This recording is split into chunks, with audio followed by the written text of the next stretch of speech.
안녕하세요. 75분의 1에서 독성 대체 불가 정봉주 정치쇼 정봉주입니다. 지금 이 시각 여러분이 가장 많이 찾아본 실시간 검색어 체크해보겠습니다. 한파특보 전국 영하권 강추위 서울은 11도 영하 11도까지 떨어졌다 그러죠. 양구 강원도 양구 군영버스 추락 강원도 양구에서 군영버스가 절벽에 추락했고요. 22명 중경상 안전벨트를 맸는지 아직 확인이 되지 않고 있고요. 자, 세 번째 최경환 이우연 방탄보호막 사라졌죠. 오늘 영장실질 심사 운명의 날 결과 한파특보가 내리고 있는데 과연 교도소는 얼마나 더 추울까 궁금합니다. 자, 이 중에 봉도사가 고른 오늘의 실시간 검색어 양구 군영버스 추락 군대 저희 아들도 내일 군대 갑니다. 군대에서 아이들 우리 대한민국 아이들 좀 건강하게 군인들 건강하고 안전하게 좀 지냈으면 좋겠다는 생각입니다. 자, 첫 곡 웸이 부릅니다. 그동안 한 청년이 줄기차게 외쳤던 말이죠. 프리덤 듣고 일부 돌아오겠습니다. 정봉재 정치쇼 1부 뉴스 브리핑 들어가겠습니다. 청취자분들 함께 하시죠. 샵 1035 짧은 문자 50원 긴 문자 100원 고릴라 앱 다운받으시면요. 보는 라디오로도 함께 하실 수 있습니다. 4125님 봉도사님 어제는 운전만 하느라 사면되신 건 늦게라도 축하드립니다. 감기 아직이시군요. 빨리 완쾌되세요. 어제 하루 도착하자마자 잠도 안 자고 딜이 달렸더니 감기가 다 떨어진 것 같아요. 김현경님 슈퍼마리오 정상근 기자님 안녕하세요. 자, 뉴스 브리핑 정상근 기자님. 네, 안녕하십니까. 미디어오늘 정상근 기자입니다. 예. 제 감기 걸린 목소리가 안쓰럽다 그러는 사람들은 별로 없고요. 네. 섹시하다는 사람들은 많아요. 어디요? 그냥 저한테 네. 문자가 그렇게 안 와요. 그렇게 안 온다고요? 네. 그렇게 왔으면 좋겠어요. 네, 그렇군요. 자, 무슨 뉴스 가져왔어요? 또 충격적인 뉴스들을 많이 가져오셨는데? 네, 그 다스 실소유주와 관련된 여러 가지 의혹들이 어제 보도가 여기저기서 됐는데요. 예. 그거 좀 정리를 해드리고자 가져왔습니다. 네, 일단 JTBC 보도를 보면은요, 그 2010년 2월에 그 다스의 최대 주주였던 그 MB의 처남. 네, 김재정 씨가 사망했을 당시에 예. 네, 김재정 씨의 부인 권영미 씨가 권영미 씨. 네네 상속세를 다스 주식으로 낸 적이 있었어요. 예. 자기가 가지고 그래갖고 있는 지금 자산공사가 어딘가가 지금 갖고 있죠. 이 자산 그 주식을. 네, 이 주식이 20% 네. 가까운 것을 그 어디서 갖고 있죠? 그거를 지금 사겠다고 안원구청장이 플랜 다스에 계를 하는 거 아니에요? 그런가요? 그 중에 3% 산다고? 네. 예. 그래서 이 자기가 그때 김재정 씨가 최대 주주였잖아요. 예. 그 최대 주주였는데 뭐 그거 외에 자기 재산들이 많았으니까 뭐 상속세를 내려면은 뭐 가지고 있는 현금이나 아니면 부동산을 처분을 하는 게 더 나은데 예. 아니면은 그 차라리 담보대출을 받아서 예. 그 돈으로 상속세를 내고 갚는 게 더 빠르죠. 왜냐하면 다스는 조 단위의 매출을 올리는 회사여서 예. 이게 배당금을 받으면 꽤 되거든요. 단기 순이익도 엄청난 회사고요. 네. 예. 그런데 그런 거를 다 놔두고 주식을 처분한 게 좀 이상하다. 네, 이런 의혹이 제기가 됐었습니다. 또 박영선 의원이 이 과정에서 정부의 특혜가 있었다라고 하는 의혹도 국정감사 때 제기했었죠. 네, 그렇게 제기를 한 적도 있었고요. 그런데 어쨌건 이 돈 잘 버는 회사의 최대 주주를 포기를 하면서 예. 네, 비상장 주식이라서 또 손해를 감수를 하면서 주식을 파는 게 좀 의아하다. 좀 이런 비판들, 의혹들이 좀 많았는데요. 예. 또 여기에 또 다스 주식 일부는 또 이명박 당시 대통령이 세웠던 청계재단으로 예. 네, 들어갔었죠. 그래서 이걸 보면서 정말 이 다스의 실소유주가 김재정 씨가 맞나 좀 이런 의혹들이 좀 있었는데 예. 이와 관련돼서 JTBC가 그 다스 내부 문건을 입수를 해서 어제 보도를 했습니다. 근데 이 문건은 5가지로 되어 있는데요. 예. 다스에서 만든 그 상속세 납부 방안 문건이에요. 예. 이것부터가 좀 이상한데 뭐 아무리 최대 주주였다고 해도 그 상속세를 내는 거를 문건으로 만들어서 이거를 회사가 가지고 있다는 게 좀 이상하고요. 김재정 씨가 실소유주가 아니다라고 하는 의혹이 제기될 수 있겠네요. 네, 그렇죠. 또 이 문건. 근데 우리가 실소유자 누군지 다 아는데 그걸 계속 얘기해야 돼요? 뭐 본인은 부인을 하시니까요. 네. 부인을 할 수 없을 때까지 계속해서 뭐 이거를 알아봐야 될 것 같은데. 본인의 부인이 실소유자는 거예요? 뭐예요? 본인이 부인한다는 게. 그 부인이 또 그 부인으로 해석이. 예. 네. 그래서 그렇군요. 상속세 납부 방안을 회사가 갖고 있다. 또. 네, 이 문건을 이제 가지고 있는데 이 문건은 김재정 씨가 사망한 2010년 2월 7일 이후에 만들어졌고요. 김 씨의 추정 재산이 뭐 1,030억이라는 사실과 함께 그 해당 상속세 납부에 대한 개괄적인 방법을 제안을 하고 있습니다. 예. 뭐 어쨌건 대주주가 죽었으니까 뭐 이후에 뭐 주식이 어떻게 될지는 뭐 회사의 관심사긴 한데 이거는 상속세를 어떻게 낼지에 대한 문건이기 때문에 이제 좀 의아한 건데요. 그렇죠. 더 의아한 것은 그 내용입니다. 뭐 이 문건에는 뭐 여러 가지 상속세 납부 시나리오가 함께 들어가 있는데 JTBC 보도에 따르면 그 이 문건에 나온 시나리오가 그 상속인인 권영미 씨가 내야 할 돈을 중점적으로 그러니까 권영미 씨가 어떻게 하면 좀 이렇게 상속세를 좀 적게 낼 수 있을까 아니면 좀 뭐랄까 하여튼 좀 좋은 방법으로 낼 수 있을까 뭐 이런 게 아니라 다스로부터 유출될 돈을 걱정하는 방식으로 이게 짜여져 있다고 해요. 그 정확한 예. 내용을 JTBC가 공개를 하진 않았었는데 뭐 이거를 보면서 뭐 상속세 납부 방안이 권영미 씨를 위해 작성된 것이 아니다라는 의미로도 볼 수가 있다는 거고요. 예. 더욱이 이 문건을 JTBC에 제보를 한 제보자는 이 문건이 청와대에서 내려왔다라는 증언을 했다고 합니다. 청와대라면 이제 당시 이명박 대통령이 있을 때. 그렇죠. 2010년이면 이명박 대통령 재임 시절인데. 네. 그래서 좀 이 부분을 둘러싸고 이것도 좀 명확하게 해소를 해야 될 부분이기도 하고요. 그리고 YTN 단독도 있는데요. 예. 그 다스의 비자금 조성 의혹을 수사하는 검찰에서 그 횡령 혐의를 받는 말단 여직원 있잖아요. 그 120억을 혼자 횡령했는데 예. 네, 아직도 회사를 잘 다니고 있는 예. 네, 그분이 그 여직원분이 그 사장에게 직접 결제를 받아왔다는 진술을 확보를 했다고 합니다. 네, 이 원래대로라면 이 여직원분은 그 직속 상관인 최동영 전 다스 그 팀장을 경리 팀장을 거쳐야 하는데 유독 현금 출납과 관련된 결제를 받을 때는 사장에게 직보를 해왔다라는 증언이 나왔다고 해요. 예. 이때 당시 사장과 전무가 김성우, 권승호라는 사람인데 둘 다 이명박 전 대통령의 최측근으로 알려진 인물이고요. 한마디로 이제 혼자 120억 원이나 횡령을 했다는 사람이 네, 현금 관련 결제를 지속적으로 MB 측근인 사장에게 올려왔다라는 증언입니다. 예. 그리고 MBN 단독도 소소하게 남아 있는데요. 그 이명박 전 대통령이 그 다스 본사가 있는 경주를 방문할 때면 골프장이나 항공권을 예약을 했는데 이거를 모두 다스의 법인카드로 결제했다. 이런 내부 증언이 나왔습니다. 그리고 그 예약도 그 다스 직원들이 담당을 했다고 하고요. 예. 네, MB가 경주에 내려올 때면 이 다스의 직원들이 네, 휴일도 반납을 하고 출근을 해서 나왔다고 합니다. 실소유자가 아니면 그럴 수가 있나요? 이 세 개 전부 다 네, 실소유주가 아니면 그럴 수가 없는 좀 그런 상황이죠. 전부 다 이제 이명박 전 대통령을 향하고 있는데. 근데 왜 자기 게 아니라고 그 계속 얘기를 하죠?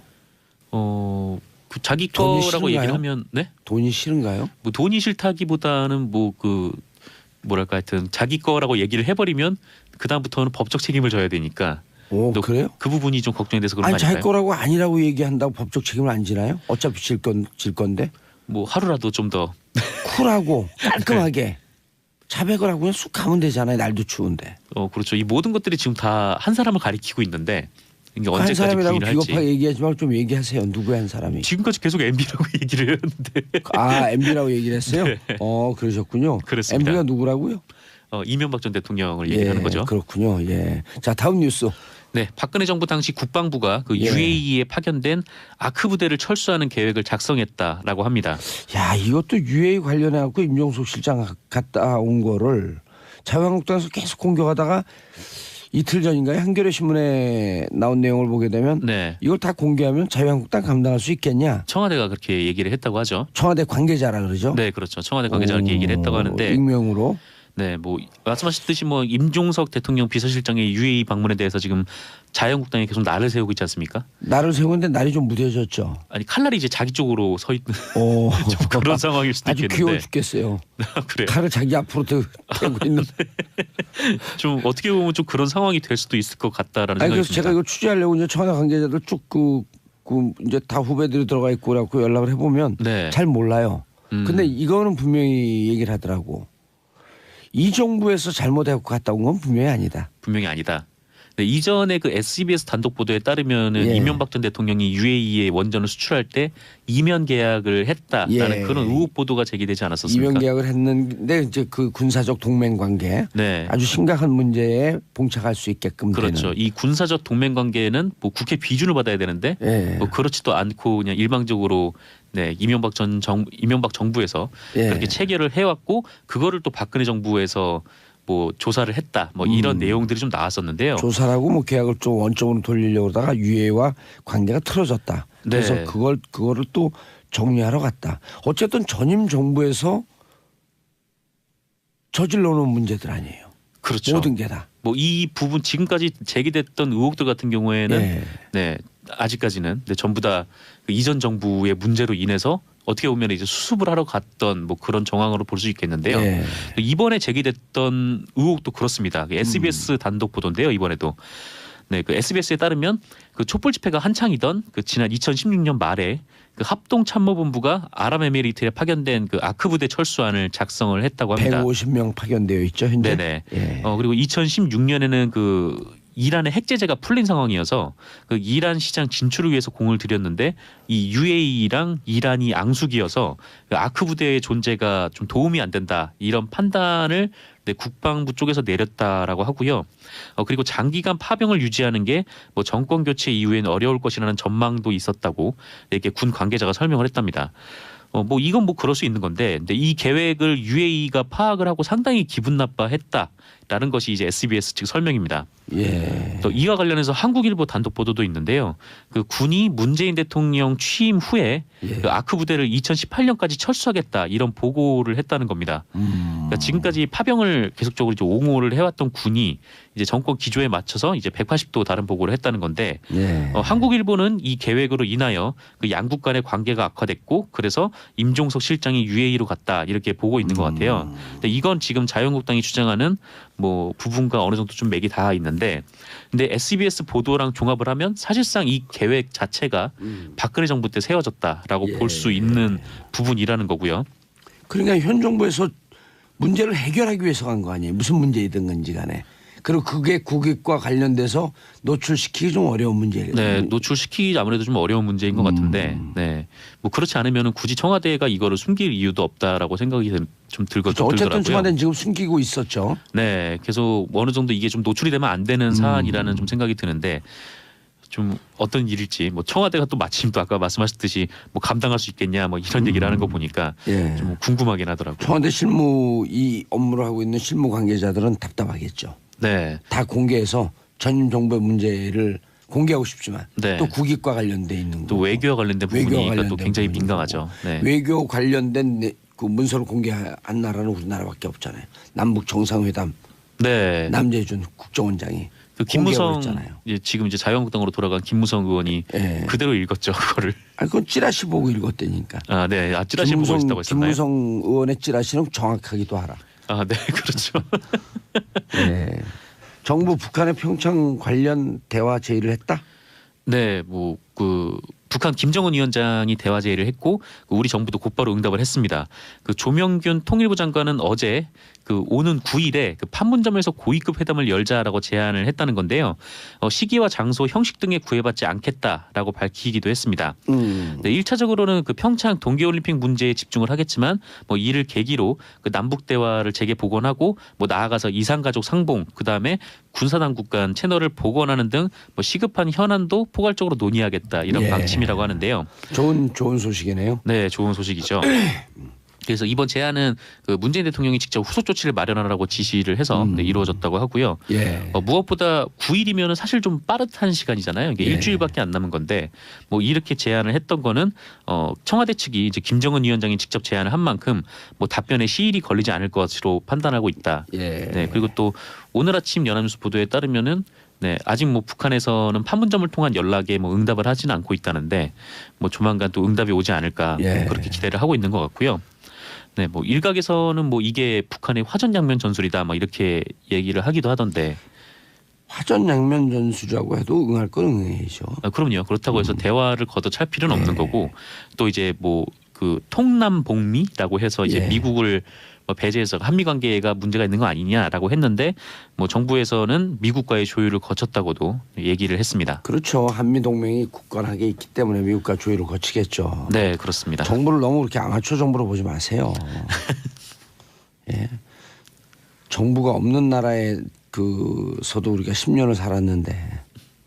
9년이죠. 9년이에요. 네. 9년 살았군요. 예. 자, 군용버스 추락 7명 중상. 예, 그 2일 오후 5시경에 강원도 양구군 방산면에 그 한 지방도로에서 육군 21사단 신병교육대 소속 부대원 22명이 타고 있던 버스가 5m 아래 낭떠러지로 굴러 떨어졌습니다. 예. 네, 이들 중 20명이 신병이었는데요. 그 아하. 사단 의무대에서 진료를 받고 부대로 복귀를 하던 도중 사고를 당했다고 하고요. 예. 네, 경찰에 따르면 버스는 이 도고 터널을 나와서 이제 내리막길을 가던 도중에 좌우로 크게 휘청이다가 쓰러졌다라고 합니다. 또 운전병이 브레이크가 작동하지 않는다라는 소리를 쳤다고 하는데 아직 그게 브레이크 때문인지 아니면 빙판길이 있었는지 그 원인은 파악되지 않았다고 하고요. 예. 네, 이 사고로 7명이 중상을 입고 15명이 부상을 입었는데 그 중상을 당한 분들은 호흡과 맥박에 문제가 없어서 그 생명이 위독한 상황은 다행히 아니라고 아유, 다행이네요. 네, 합니다. 근데 이 사고 당시 충격으로 이 버스 바퀴축이 떨어져 나가고 완전 형체를 알아보기 힘들게 찌그러져 있는 상태여가지고 그래도 천만다행이네요. 네, 그래도 이제 사망 사고가 없는 게 예. 정말 천만다행인 것 같습니다. 레드카페 77일님 우리 아들 운전병인데 눈 많이 오는 경기도 연천에 있는데 걱정이네요. 장병들 보면 다 내 새끼 같아 눈물 나요. 저희 아들은 내일 군대 갑니다. 네. 제 아들은. 군대를 보낸 짝짝짝. 부모님들의 좀 심정은 좀 그래서 하루하루 뭐 군대 노심초사할 사고 수밖에 없죠. 의문사나 군대 사고 이런 게 없는 나라가 만들어야지 그게 선진국이에요. 네, 맞습니다. 예. 정상근 기자님. 자, 오늘 상근하지 마시고 돌아가시고요. 네, 인사하시고요. 퇴근하겠습니다. 안녕히 계십시오. 저는 2부 3별 시대로 돌아오겠습니다. 정봉재 정치쇼 2부 순서 들어가겠습니다. 3변 시대. 자, 고구려를 대표하는 백성문 변호사님. 네, 안녕하세요. 백성원 변호사입니다. 예. 새해 복 많이 받으십시오. 신라 김태현 변호사님. 네, 안녕하세요. 김태현입니다. 새해 복 많이 받으십시오. 청취자 여러분. 어허. 왜요? 그리고 공손했어요. 박지훈 변호사는 물론 오늘 안 나오셔서요. 방청객 한 분 모셨습니다. 아니다, 오늘부터 패널이 바뀌었습니다. 김남국 변호사입니다. 안녕하세요. 새해 복 많이 받으십시오. 돌 맞아요 여기가 지금. 여기서 지금 인기 제일 많은 변호사 박지훈 박지훈 변호사. 변호사요. 제가 무료로 어, 출연을 하겠습니다. 무료로. 인물도 좋고. 인물도 좋고 좋은데요? 인물은 박지훈 변호사보다 낫죠. 왜 박지훈 변호사 왜 싫어하냐면 네. 박지훈 변호사 끼어들 때 소리를 질러 깜짝깜짝 놀라. TOP 저격수잖아요. TOP 저격수. TOP 저격수. 뭡니까? 이런 거 하잖아요. 자, 박지훈 변호사, 성대변호사, 김남국 변호사 인사하시고요. 네, 안녕하세요. 김남국 변호사입니다. 새해 복 많이 받으십시오. 예, 일단 박지훈 변호사 성대모사 한번 해보세요. 안녕하세요. 박지훈입니다. 형님, 그러면 안 됩니다. 안 됩니다. 이거 야, 세상에서 제일 안 비슷해. 아, 경상도에 고향이? 네, 경상도입니다. 아, 원래? 원래 고향입니다. 오, 네, 광주 출신입니다. 무슨 말이야? 이거는 재미없다. 박 변호사 성대모사 그렇게 하면 안 돼요. 제가 예. 해볼까요? 응? 박 변호사 옛날 버전 해볼까요? 예. 박근혜 대통령 불쌍하지 않습니까? 도와줘야지. 이게 박지훈 변호사의 한 불과 3, 4년 전의 발언이라는 거. 여자 혼자 왜 불쌍합니까? 가족도 없고 도와줘야지요. 야당 왜 그러는 건데요? 이게 박지훈 변호사의 3년 전의 기순전, 발언이라는 거. 기순전 버전. 제가 기순전 꼭 말씀을 드립니다. 이게 증언입니다. 네. 맞죠 이거? 네, 맞습니다. 아니 어제 제가 다른 팟캐스트 이제 녹화를 하는데 저하고 같이 하는 변호사가 최강욱 변호사예요. 네. 근데 최강욱 변호사 앞에 가면 박지훈 변호사는 그 오줌 지리는 군번이야 서로. 그럴 거예요. 네. 왜냐하면 그 군의 상관으로 모셨던 그렇죠. 분이 군법무관. 그리고 군 법무관 시절에 최강욱 변호사가 우리나라 군 역사상 최초로 별 4개를 날려버렸잖아요. 그렇죠. 그 두 네. 번째 난리로 들어간 게 누구였었냐면 남재준 참모총장이었어요. 그 이제 그걸 못 잡고 당시 참여정부 그 386 세력에 의해서 밀려났다라고 하는 게 최강욱 변호사의 주장인데 어쨌든 최강욱 변호사 앞에 하면 눈도 못 떠요. 못 뜨죠. 예, 그냥 눈 감고 가만히 있어. 누구십니까? 그리고 근데 어제 최강욱 변호사가 생전 내일에 대해서 궁금해하지 않는데 그 뭐 변호사 3명 나오는데 변호사 2명이 경기고 동기동창이라면서요? 그러는 거여서 그렇죠, 그래 그렇죠. 또 그거 어떻게 알았어? 그랬더니 글쎄 요즘 얘기가 좀 들리던데 그래서 당신 귀에까지 들어간 거 보면 많이 유명해졌나 본데 그러니까 그런가 봐요. 그러더라고. 그래서 내가 아 영광입니다. 영광이에요. 고맙습니다. 고맙습니다. 예, 영광이에요. 예, 거기 가까이 하지 마세요. 위험한 사람. 자, 청취자 여러분 함께 해주시고요. 샵 1035 짧은 문자 50원 긴 문자 100원 문자 보내주시기 바라겠습니다. 전경식님 잘생긴 김남국 변호사님 나오셨네요. 박지훈 변호사님도 좋지만 김남국 변호사님 완전 제 스타래요. 격하게 환영합니다. 아, 프로메스 노 땡큐. 여자일 수도 있잖아요. 그래요? 아, 남자. 예. 저 아직 미혼입니다. 예. 자, 남성분인 이현희님, 김남국 변호사님 나왔네요. 크크 반가워요. 김남국 변호사님 원래 이게 영상 메시지 전문가예요. 영상 메시지 보내라면 아무데나 보내요. 그냥. 자, MB에게 영상 메시지 한번 보내주시기 바랍니다. 아, 추석 선물이 곧 가니까 설 선물. 아, 추석이 아니라 설 선물입니다. 설 선물. 예. 설 선물 준비하고 있으니까 기대하십시오, MB. 어우, 감옥 가고 싶나 진짜. 네? 표정이. 아니요. 아, 자, 얼굴 굳었잖아요. 첫 번째 네. MB의 2018년은. 아 이거. 네. 아, 어려운 얘기예요.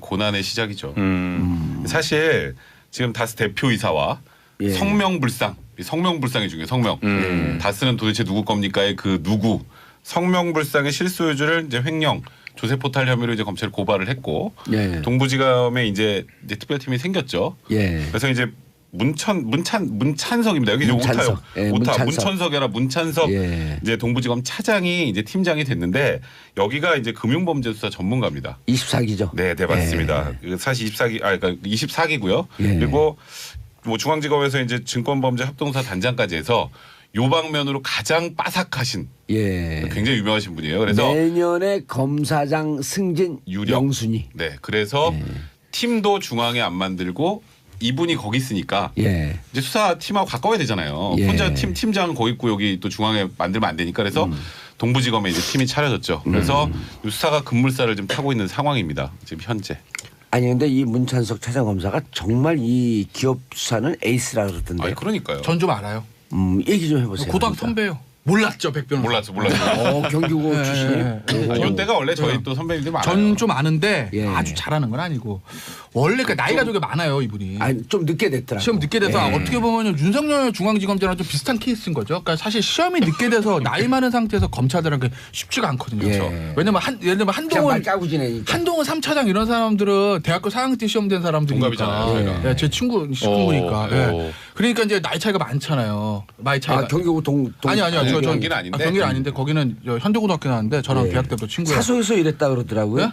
사석에서 정봉주 전 의원이 저를 어떻게 그렇게 잘하세요? 거의 누가요? 27기 아니야 한동훈. 한동훈 예. 3차장은 27기죠. 일병 알파고. 그렇죠. 알파고. 천재소년. 예. 천재소년. 천도소년 알파고. 거기는 전태권 소년 부위 아니에요. 좀 어긋났는데 거기는 이 검찰 인사의 메인스트림에서 한 번도 밀려난 적이 없어요. 근데 그게 보수 정권, 진보 정권 이거 왔다 갔다 하면서 다 속되만 잘 나가요. 근데 그게 뭐 보수 정권은 보수 정권 줄 서고 진보 정권 진보 이런 게 아니라 그냥 실력이 뛰어나니까 뭐 전 정권에서 이랬어도 그냥 왜냐면 한동훈 3차장 같은 경우에는 MB 정부 때 청와대 있었어요. 권재진 민정수석 밑에서 민정비서관 했다고요. 아하. 그렇죠. 그럼에도 불구하고 박근혜 전 대통령 시절에도 잘 나갔고 예. 지금도 잘 나가잖아요. 예. 근데 그게 이제 어떻게 보면 실력이 뛰어나니까 이인규 전 중수부장이 그랬다는 거예요. 예. 한동훈 차장한테 예. 쟤는 알파고다. 알파고죠. 두 사람이 좀 가깝죠. 제가 알기로는 가까웠죠 예전에. 그러니까 뭐 하여튼 알파고인데 얘기가 엉갔났네요. 이 문찬석 이 동부 3차장이 원래는 제가 알기로는 처음에 아마 공안을 좀 했을 거예요. 그런데 2000년대 초반에 무슨 수사를 했냐면 서부지검 있을 때 왜 그때 이름이 갑자기 안 나네. 법조 브로커 윤모식이 있어요. 예. 윤상 그게 더 좋아 윤모식이. 윤모식. 아는데 그때 하는 거 이제 같아요. 조사받았던 사람들이 DJ 때 마지막 비서실장 했던 한광호 비서실장도 그때 아마 불구속 기소가 됐을 거고 문찬석이 예. 당시에 이제 흉내 내지 말고 계속 부부장 얘기하세요. 있을 그냥. 때. 예. 그러다가 이제 증권 이제 범죄는 왜 그렇게 됐냐면 박 전 대통령 시절에 박근혜 전 대통령이 또 뭐 증권 범죄는 뭐 4대 악입니다. 뭐 이런 거 산에 있을 거예요. 뭐 피해자 많다고. 그래서 이제 증권 범죄 합수단을 남부지검에 만들어요. 왜냐면 남부지검에 이제 증권거래소 있고 여의도가 있으니까. 거기 이제 증권 범죄 합수단을 거기다 촥 만드는데 그건 이제 초대 단장이 문찬석 부장이죠 당시에. 그러니까 이제 여의도 저승사자라고 그러는 게 그 당시에 아마 주가 조작해서 거기 날아간 사람도 되게 많아요. 네. 그런데 이제 여기를 이 사람을 이 특별수사팀장으로 했다. 예. 이건 뭐 때문에 그러겠느냐. 왜냐면은 저 솔직히 다스 내용 정확히 모르는데 이 예전에 횡령과 모른 연관된 척 하고 싶은 거 아니에요? 모름띠다. 그냥 부러워요. 다스가 내 거였으면 얼마나 좋을까. 아니, 좋은데다가 이번에 예를 들면 플랜 다스의 계획 한 개 들어가요. 그럼 3% 안에 들어가게 되면 주식. 다스 먹을 수 있어요. 그 다스 제거 돼요? 그러면? 아니 일단 그 주총 소집 그을 요구할 수 있고 그리고 그래요? 차명 계좌를 갖고 있는 사람들은 주총 의사권이 없다는 거 아니에요? 의결권이? 그럼 그냥 3% 갖고 먹는 거예요. 아니 그렇죠. 그건 그렇죠. 그래가지고 그러니까 예를 들면 댓글 이런 거라고 하면 사실은 문찬석 차 팀장이 할 만한 수사는 아닌 거죠. 이게 이제 전공 분야가 있으니까. 근데 이제 이게 어떻게 보면 자금 추적, 그 다음에 뭐 다스가 실수요자 밝힐 때 보면 무슨 뭐 상속세 누가 내줬니 뭐 그런 부분이 김남국 변호사 잘하는 것 같아요. 얼굴 표정이. 네, 그런 부분들도 있잖아요. 그러니까 아마 언제 문찬석 말 시키나 팀장이 이러고 딱 있어 지금. 적합한 사람인 거죠. 그러니까 이제 그 여의도 박근혜 정부 때 여의도에서 주가 조작과 관련된 여러 가지 수사를 했대요. 그런데 이분이 사실 주가 조작이라고 하는 것이 이게 주가 조작이 아닌 것 같으면서도 주가 조작 그런 것들이 되게 많잖아요. 주가 조작은 사실 예. 그 법의 테두리에서 이것을 법적 처벌하기가 쉽지가 않아요. 않잖아요. 네. 그러니까 밑에 평검사들이 이거는 주가 조작이 아니다라고 한 사건들도 이 문찬석 이 팀장 수사팀장일 때 본인이 이거는 주가 조작이 맞다 그래가지고 파들어가 보면 진짜였다는 거예요. 그래갖고 단순하게 그냥 수사만 해가지고 잡아낸 게 아니라 촉도 있었다. 예, 촉도 있어가지고 실제 처벌까지 유죄까지 받아낸 그런 사람이고요. 그 다음에 이제 이 처벌만 끝난 게 아니라 사실 이 주가 조작으로 인한 여러 가지 사건 중에 가장 중요한 게 피해 회복이잖아요. 그러니까 돈을 이거를 다 뺏어내는 것들이 범죄자로부터 아하. 그런 것도 아주 그냥 진돗개처럼 확확 물어 뜯으면서 해냈다라고 해가지고 이 다스 사건 맡겨놓으면 정말 잘할 것이다라고 이렇게 보지 않았나 생각이 듭니다. 백성문 변호사님 그런데 네. 지금 이제 문제는 자 BBK 주가 조작은 이미 김경준이 8년형을 받고 처벌을 받았어요. 네. 그리고 이것은 이미 99년 2000년도에 발생된 사건이기 때문에 네. 공소시효 다 지난 거거든요. 그렇죠. 그래서 주가 조작을 파고 들어가는 게 문제가 아니고 정호영 특검이었던 네, 맞아요. 네. 120억 비자금의 조성. 네. 그럼 이게 만약 비자금 조성한 것이 밝혀진다고 한다면 다스의 실제 소유자와 무슨 관계가 있는 거죠? 사실 그 당시에 뭐가 이게 많은 문제였냐면 청취자분들이 네. 정말 궁금해요. 그게 법은 또 어디에 걸리지? 사실 복잡한 문제 이게.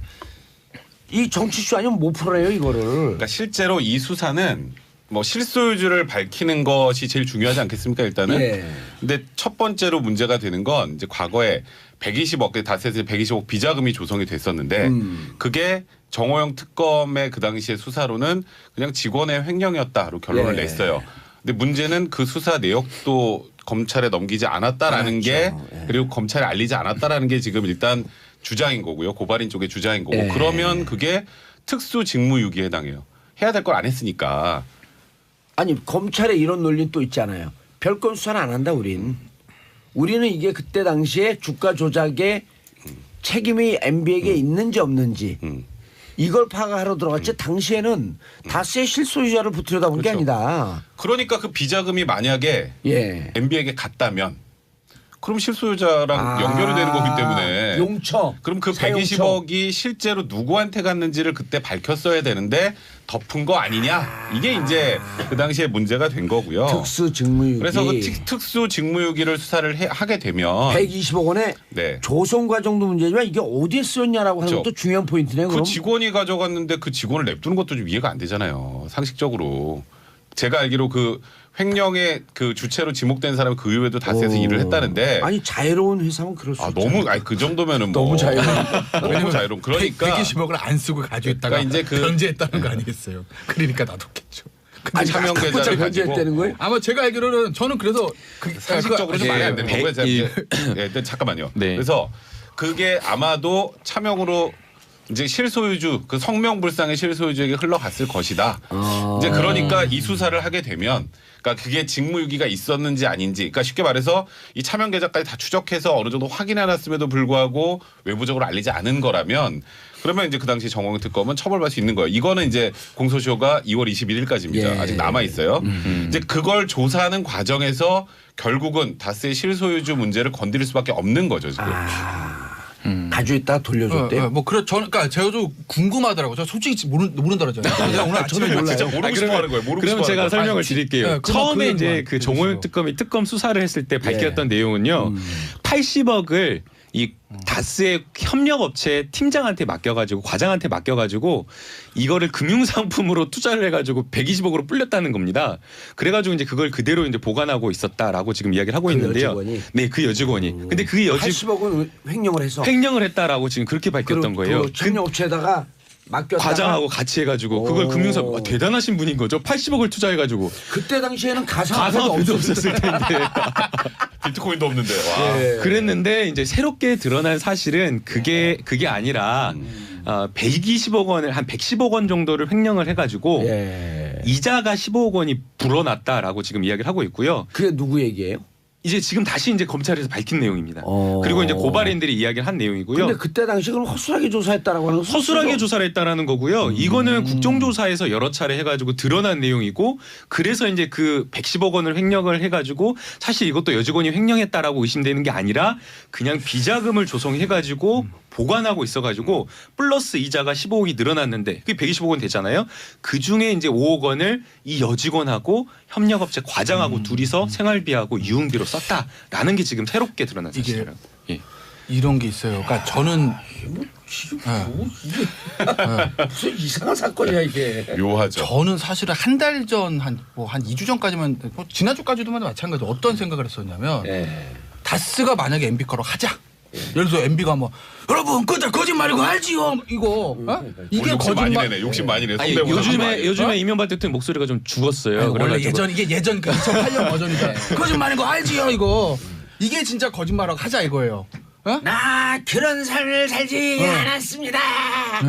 그래서 MB가 다스가 MB 거라고 하면 얘를 가정 한 달 전 생각이죠. 뭐 별과 몇 주 전까지만 해도 가정 그럼 뭐가 달라지지? 내가 똑같은 생각한 거예요. 네, 왜냐하면 아까 말했죠 BBK 공소시효 다 끝났고 그날 백성을 변호사했던 특수직무유기 그거는 정호영 특검을 처벌하는 거지 MB를 처벌하는 건 아니거든요. 그래서 다섯 그래 하자 MB 거라고 해. 왜? 뭐가 달라지지? 라는 생각을 했는데 제가 이제 최근에 생각이 이제 바뀐 건 뭐냐면 조금 전에 나왔던 그 부분인 거죠. 이제 120억 그 횡령 부분. 그러니까 백 변호사는 아까 이제 그러니까 어떻게 보면 비슷한 얘기인데 120억 횡령을 잡고 그 차용처를 찾아가면 실소유주가 나올 거라 이렇게 얘기했잖아요. 저는 반대예요. 왜냐하면 120억이 지금 사용처가 없어요. 그냥 그대로 있어요 돈이. 그리고 유흥이랑 생활비도 썼다는 거잖아요. 그러니까 120억 사용처 아무리 찾아가도 그걸 가지고서는 다스 실소유자 누군지는 안 나올 거예요. 그러니까 수사에 목적이 있어야 되잖아요. 수사는 처벌하게 하는 거 목적이라고요. 네. 그래서 저는 처음에 그래서 야 처벌할 것도 없는데 뭘 수사를 해. 다 그렇게 생각을 했는데 그게 아니라는 거죠. 왜냐하면 다스가 MB 거라고 해버리면 어떤 문제가 생기냐면 MB 입장에서 보면 그 횡령 여직원이 했다는 거예요. 그러면 일개 여직원이 120을 어떻게 횡령을 해요? 사장이랑 직거래했다고 이제 뭐 중간 간부가 증언했다는 거 아니겠어요? 실소유자가 만약에 MB라고 하게 되면 MB가 그 횡령의 공범이 돼버릴 가능성이 생기는 거거든요. 그럼 120억 횡령이면 특가 횡령, 특경이에요. 특경은 120억 횡령이면 무기도 가능해요. 법정 형사. 10년 이상 무기죠. 그러면 공소시효 15년이라고요. 아직도 많이 남았잖아요. 그 문제가 생기는 거라고 MB한테는. 다스가 만약에 본인 거라고 하게 되면 순서가 그러니까 모든 수사를 할 때는 이게 만약에 팩트면 뭐를 처벌할 수 있지라는 목적이 있어야 되잖아요. 근데 120억 횡령이 없었으면 MB를 처벌할 목적이 없어요. 왜냐하면 검찰이 무슨 네이버도 아니고 궁금증 해결하는 기관 아니잖아요. 근데 120억 횡령 부분이 있기 때문에 그럼 120억 횡령 그래 그 여직원 그때 횡령했다 하자. 정호영 특검이 그 MB를 그때 당시엔 꼬리곰탕 먹고 도와줬는데 지금 MB에 늪이 돼버렸네. 그러니까 그럴 수는 있죠. 그러니까 왜냐하면 그 정도 거액의 횡령이 있으려면 실소유자라가 공범이 물론 아닐 수도 있지만 그러니까 그 가능성이 실제 남아있기 오너의 때문에 지금 이제 횡령이라고 회사 서류 그 문서상의 횡령이 된 거죠. 회사 돈이 나갔다 들어온 거니까 문서상의 횡령이라고 얘기 안 할 수가 없는 거예요. 지금 그 문서상으로는 그냥 원래대로 하면 야 내 실소유자가 그냥 야 저 120 뺐다가 뭐 다른 데 좀 쓸 데 있으니까 뒀다가 다시 놓 이것도 안 되는 거 아니에요 원래. 그렇죠. 원래 그러니까 돈을 빠지면 그 자체가 횡령이라고 해요. 나중에 이제 변제한 거는 형량에서 좀 양형을 가만히 참작되는 거죠. 양형 참작. 그래서 제가 말씀드린 저는 한 불과 2주 전까지만 해도 진짜 제가 공개적으로 그런 얘기도 해서 방송 나가서 네. 그게 무슨 거로- 문제지? 그게 뭐? 저도 똑같은 네. 얘기를 했어요. 왜냐면 MB 저는 거로 합시다. 객관적이어야 하니까. 네, 그게 뭐가 달라지죠? 이런 얘기를 했는데 제가 그 얘기를 지금 안 해요. 그거 안 하는 이유는 아직 MB 건지 횡령의 공범인지 밝혀진 건 없으나 만약에 MB 거라고 하게 되면 그 횡령의 공범일 가능성이 있기 때문에 그렇기 때문에 제가 그렇죠. 뭐가 달라지죠 말은 이제 안 하는 거죠. 상황이 심각해질 수 있다. 상황이 심각해질 수 있으니까요. 근데 불과 한 달 전 전 그렇게 얘기했었어요. 근데 뭐가 달라진 거죠 이렇게. 그 친박의 관점에서는 저 친박 아닌데요? 친박 아니었었나? 예. 어쨌든 TOP. 박근혜 전 대통령 입장에서는 네. 외로움은 좀 덜 수 있겠네요. 그건 저도 모르죠. 어떻게 될지. 커피 뱉을 뻔했네 놀래가지고.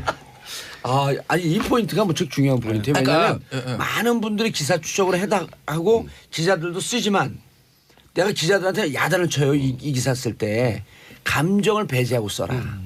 왜냐하면 MB를 그 포토라인에 세우고 좀 법적 처벌해야 된다라고 하는 국민적 공분이 있어요. 그러나 그것과 처벌을 할 수 있는 것과는 또 다르니까. 법적 책임에 대해서는 별개 문제거든요. 근데 기자들도 기사 쓰는 내용을 보면 그 감정이 다 배어 있어. 그러니까 특수 직무 유기 혐의를 수사할 때는 MB를 소환하기 힘들어요. 그래서 그게 정리가 돼야 지금 김태현 변호사 얘기하는 이제 사실 횡령의 공범 정도를 볼 수 있는 여러 가지들이 나와야 예. 그래야 이제 다음 단계에 이제 검찰 조사를 받을 수 있는 거죠. 그게 이제 본인의 혐의가 되는 거니까. 자 일단 검찰은 횡령이라고 꽂았죠.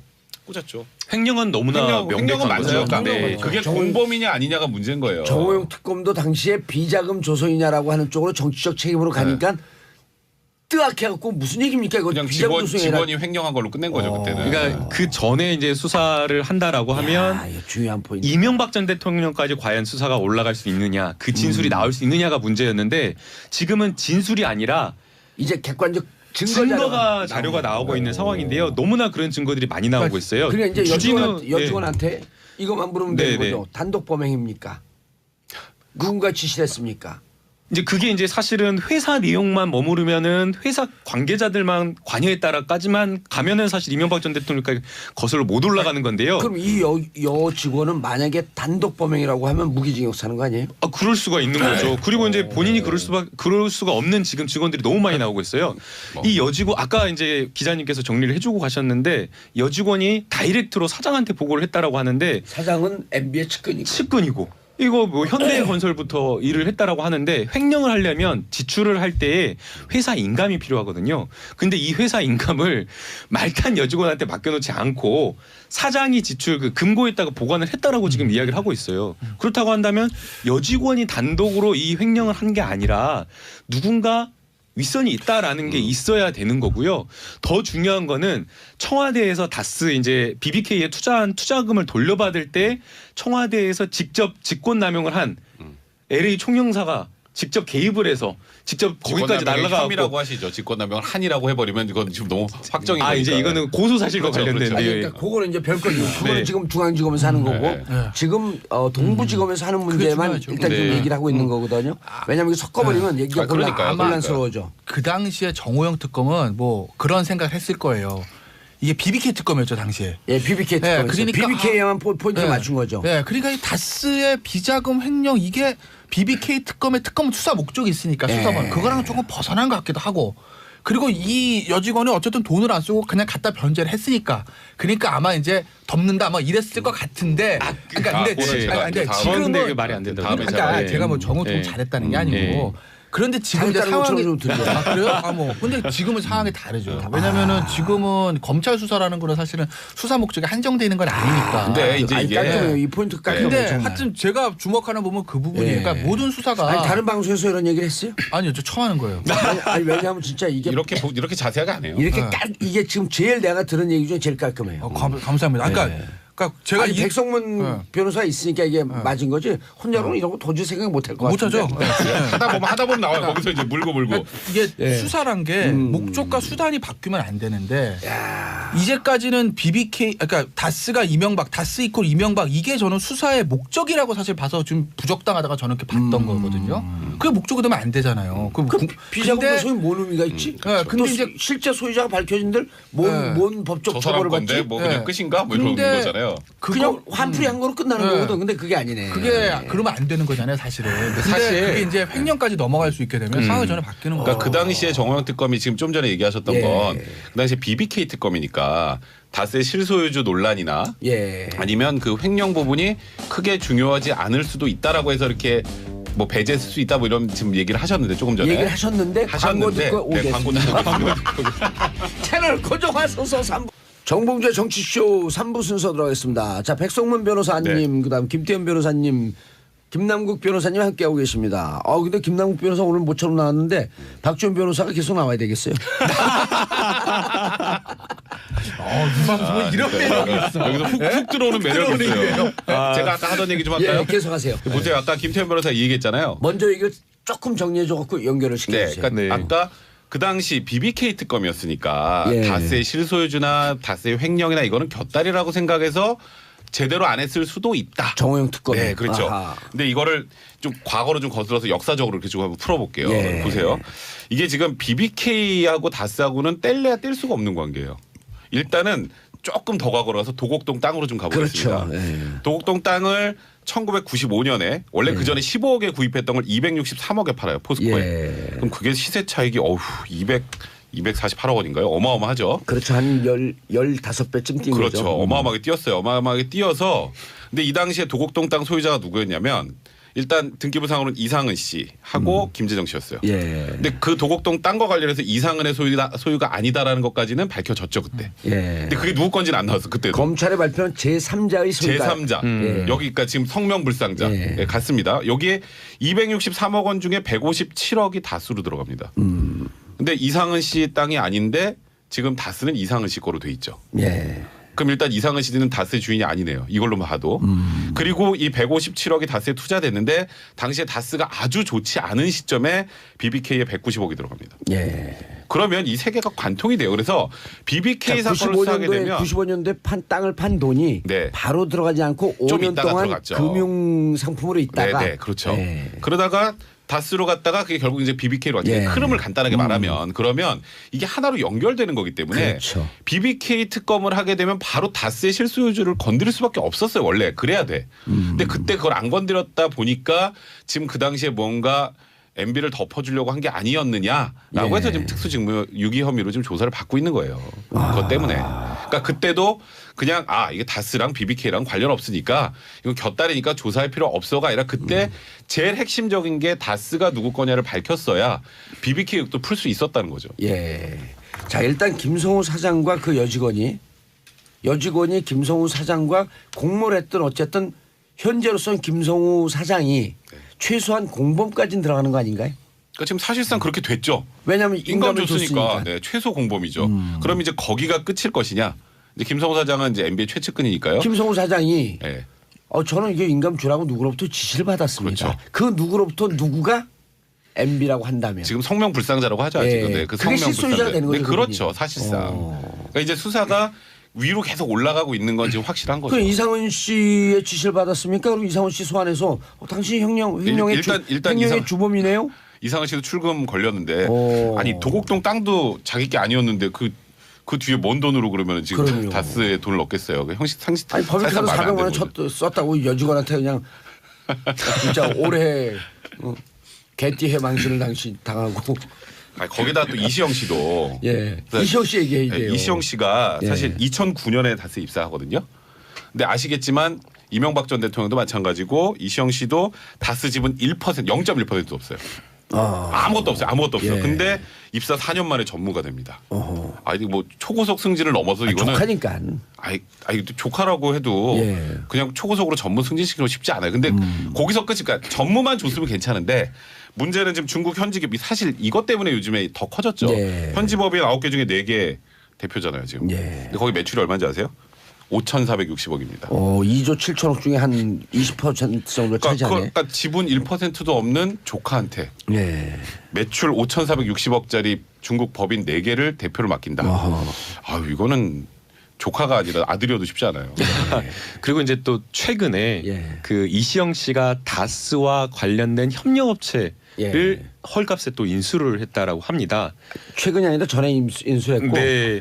그 협력업체의 지분은 또 이시영 씨가 75%가 75%를 가지고 있어요. 예. 그런데 이 75%를 가져가지고 사실 이 매출 자체가 많지가 않은 협력업체였는데 예. 75%를 가져가지고 그때부터 물론 이제 이시영 씨가 관여됐으니까 매출이 급격히 늘어나겠지만 보도를 봤더니 이렇게 돼 있더라고요. 네. 1억짜리 회사가 44억짜리 회사를 그러니까요. 그래서 이게 바로 다스의 지분을 늘리기 위한 포석이 아니냐라고 지금 추정이 또 되고 있습니다. 전문가들한테 물어봤더니 그 협력업체하고 본사하고 M&A 하는 경우도 있대요. 그 삼성이나 이런 데서 이제 수시로 쓰는 방법이래요. 네, 그게 이제 그런 얘기를 하는 거죠. 예. 그러니까 원래 그 재벌 기업들이요. 예. 저기 자식들한테 물려주고서 제일 많이 하는 게 비상장에서 하나 사요. 제일 많이 게 물류회사거든요. 예. 글로비스, 거기는 이제, 예, 현대차의 글로비스 아이고, 같은 거. 그런 얘기를 예.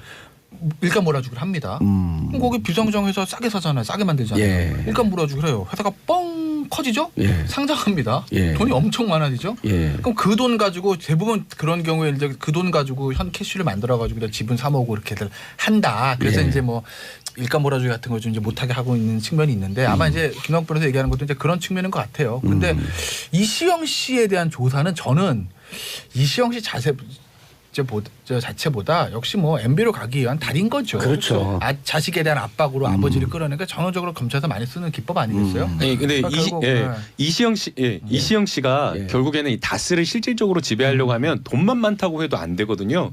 돈만 많다고 해도 되는 게 아니라 다스의 최대 지주의 지분이 줄어들거나 변동사항이 있어야 돼요.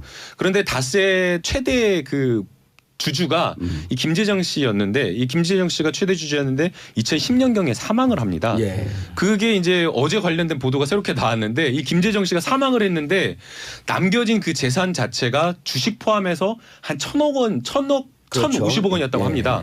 그러면 이제 그 유족 입장에서는 다스라고 하는 회사는 사실 그 황금알을 낳는 알짜배기 회사니까 예.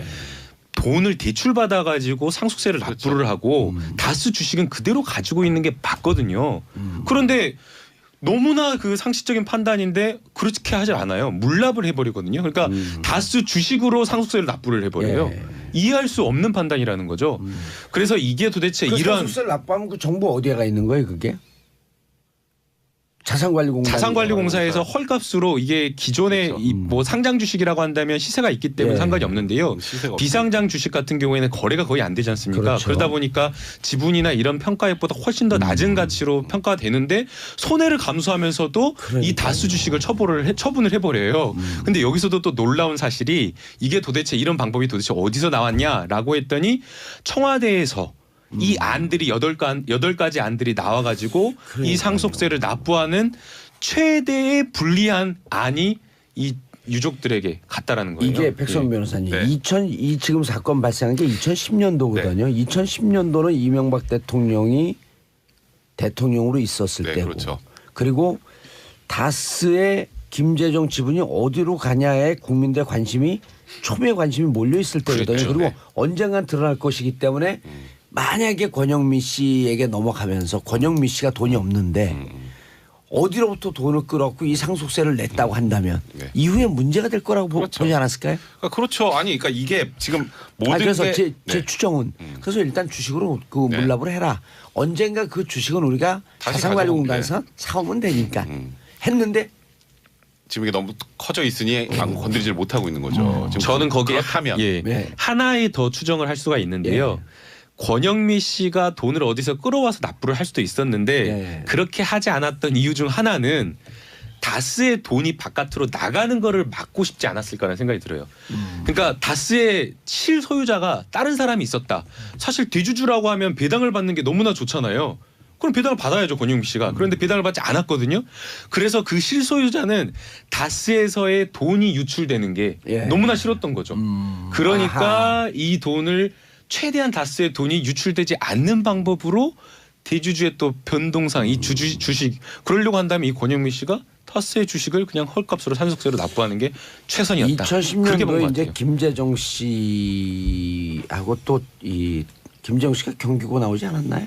아마 그럴 거예요. 경기고 나왔어요. 아 그런가요? 예. 참 많네요 경기고등학교 나오신 너무 많은데요. 경기고 김재정 씨 동창들이 또 국회의원이 몇 분 계세요. 그렇겠죠. 예. 근데 그분들이 건강이 안 좋긴 했는데 2010년도에 김재정 씨가 벼랑간에 돌아가신다 그래요. 나이가 그렇게 많지 않거든요. 이제 그때 당시에 60이 막 간 넘었나 안 그렇죠. 됐나 그래. 예. 최윤 여사 동생이니까. 예. 처남이니까 그런데 이명박. 그래서 다스에서 그런 얘기가 흘러나왔다는 거예요. 벼랑간에 이렇게 돌아가셔갖고 주식 정리도 하기 전에 참 골치 아프다. 그런데 이상은 씨도 또 연로하시잖아요. 그렇죠. 그래서 나온 아이디어가 아까 얘기했던 협력업체 키우기 작업이 들어간 거 아니냐. 그것도 다스 전문가들 많잖아요. 많죠. 주 모시기서부터 해갖고. 자 일단 오늘 법적인 측면은 포인트 좋아요. 횡령. 검찰도 그렇게 보고 있을까요? 그렇겠죠. 결국 구조가 그렇게 갈 수밖에 없어요. 지금 수사를 그러니까 처음 타겟을 MB로 가는 게 아니라 예. 정호영 특검으로 갔다가 이제 거기서 이제 실소유자 관련된 게 정리가 되고 아까 횡령 부분이 해결이 되면 예. 그럼 그게 이제 수사가 이명박 대통령 쪽으로 이렇게 쓱 흘러가는 거죠. 그래야 그래서 지금 이명박 전 대통령도 변호인까지 선임하면서 준비를 하고 있는 거예요. 그래야 지금 본인 처벌 안 받는데 왜 준비하나요? 뭐 검찰도 그렇고 수중무역인데. 예. 검찰도 그렇고 뭐 현 정부도 그렇고 그래야 부담이 없어지는 거죠. 그러니까 왜냐하면 건이 깔끔해야 되니까. 단순히 다스가 누구 거인지를 밝히기 위한 수사다라고 하게 되면 그 역풍이 만만치 않을 거예요. 그러니까 저처럼 제가 한 2주 전에 생각했던 것처럼 저도 계속 그 생각했다니까요. 그 다스 거라 쳐. 공소시효 끝난 거도 뭐 그게 무슨 뭐 검찰이 무슨 네이버야? 지식인이야? 궁금한 거 국민청원하면 해결해 주는 기관이야? 이건 그냥 MB 망신 주려고 하는 거 아니야? 라는 그런 어떤 반발에 직면할 수도 있거든요. 근데 그게 아니라 야 어쨌든 그게 뭐 저간에 무슨 뭐 정치보복에 깔려 있고 망신주가 깔려 있건 간에 예. 어쨌든 이게 MB 거라고 하고 그러면 그 과거 일어났던 횡령 사건이 있었던 건 명백한 사실이니까 그거에 대한 공범의 혐의가 있다. 그래서 수사를 한다라는 어떤 현행법 위반의 타겟이 설정이 명확해지면 그러면 약간 정치보복 얘기가 조금 줄 수도 있죠. 그래서 아마 지금 모르겠어요. 뭐 친이계 국회의원도 그렇고 결국 이제 MB 수사는 정치적인 어떤 그 정치공학적인 계산을 안 할 수가 없는데 네. 아마 자유한국당도 그렇고 뭐 바른정도 친이계들 많잖아요. 예. 굉장히 좀 골치 아플 거예요. 왜 그러냐면은 저는 사실 횡령의 문제로 넘어가게 되면 손을 댈 수가 없잖아요. 그거 바로 그 부분이에요. 그러니까 MB에 대해서 이제 댓글 문제가 있었고 크게 해서 다스 문제가 있었습니다. 그러니까 저는 처음에 사실 봤을 때 타겟을 MB를 잡기 위한 건 타겟을 댓글로 맞추겠다고 봤어요. 그건 왜 그렇죠. 그랬냐면 다스, BBK, 자원외교 4대강 이거 한번 어쨌든 털었습니다. 특검이든 박통태든 다 털었기 때문에 네. 그걸 지금 또 하는 건 부담일 거라고요. 그래서 저는 이제 댓글 쪽에 포인트를 맞추겠다고 봤는데 댓글 수사가 지금 난항에 부딪혔죠. 영장 주주로 기각되면서. 인간비 나오면서. 네. 그래서 아마 다스 쪽으로 다시 방향이 좀 틀어지는 것 같은데 이 보수 세력 입장에서 보면요. MB가 설사 속된 말로 들어갈 땐 들어가더라도요. 댓글 수사 들어간 게 훨씬 나아요. 왜냐면요. 댓글 수사로 MB가 들어갔다 합시다. 그럼 어떤 방어막을 줄 수 있냐면 정치적 논박의 여지가 있잖아요. 너무한 거 아니야? 예. 야 대통령이 무슨 댓글 지시했다고? 제가 예전에 저번 주에 얘기했던 그거요. 야 그 댓글 지시했으면 1% 했겠니? 이 논리들. 이건 정말 정치보복 아니야? 이런 스크럼을 짜고 이게 정치보복 프레임을 짤 수가 있는데 다스와 횡령이 걸려버리면 빼도 박도 못하는 개인 비리인데. 그렇지. 120억을 해먹었는 데가 돼버리면 그거를 뭐라고 쉴드를 치겠어요. 속된 또 말로. 국민들이 중도층에 있는 네. 국민들이나 이런 데 구전하기도 편한 게 만약에 굳이 이걸 갖고 정치공학적으로 누군가가 써먹으려고 한다고 해도 네. 야, 그 5년 동안 그렇게 지정을 하더니 결국 지정을 하게 해먹었네. 그게 굉장히 힘들어지는 거예요. 이 얘기가 가는 순간 강원 논리가 완전히 무너져. 거기다가 야 회사까지 차명으로 가지고 그걸 해먹어가 되는 거죠. 거기다 보니까 BBK도 그러면은 결국 MB권 이렇게 가잖아요. 연결이. 그러니까 이 부분은 처벌을 떠나서 하나가 지금 횡령이 딱 걸리면 이게 다 연결돼요. 도곡동 차명 보유 의혹, 그다음에 이 다스, 횡령, BBK까지 쭉 연결이 되니까 이거는 사실상 방어막을 치기 힘들어지죠. 아니 근데 아까 방금 김태우 변호사님이 그 정치적 MB 수사에 대한 정치적 역풍 이야기를 하셨는데 국민적 감정을 조금 잘못 판단하신 것 같아요. 여론조사를 보면요. 아니 이제 보수 진영에서 아니 보수 진영까지도 네. 그러니까 보수 진영까지도 그러니까 너무나 신기한 게요. 심지어 그 여론조사를 했는데 이 MB 수사에 대해서 수사를 해야 된다라는 게 심지어 80%까지 나온 게 있어요. 그러니까 이거는 보수 진영에서조차도 MB에 대해서는 이건 수사를 해야 된다. 그러니까 적폐 수사와 MB 수사를 완전히 분리해서 지금 보고 있다라는 게 국민적 감정이라고 저는 생각이 그러니까 되고요. 그게 다스예요. 그게 그게 다스예요. 다스 그래서- 때문에 지금 다스가 누구 겁니까 때문에 네. 지금 말씀하셨던 것처럼 80%까지 온 건데 이게 아니라 댓글로만 갔으면 얘기가 달라지는 거예요. 백 변호사님, 네. 그 이제 검찰 내부 분위기가 이게 중요한데 네.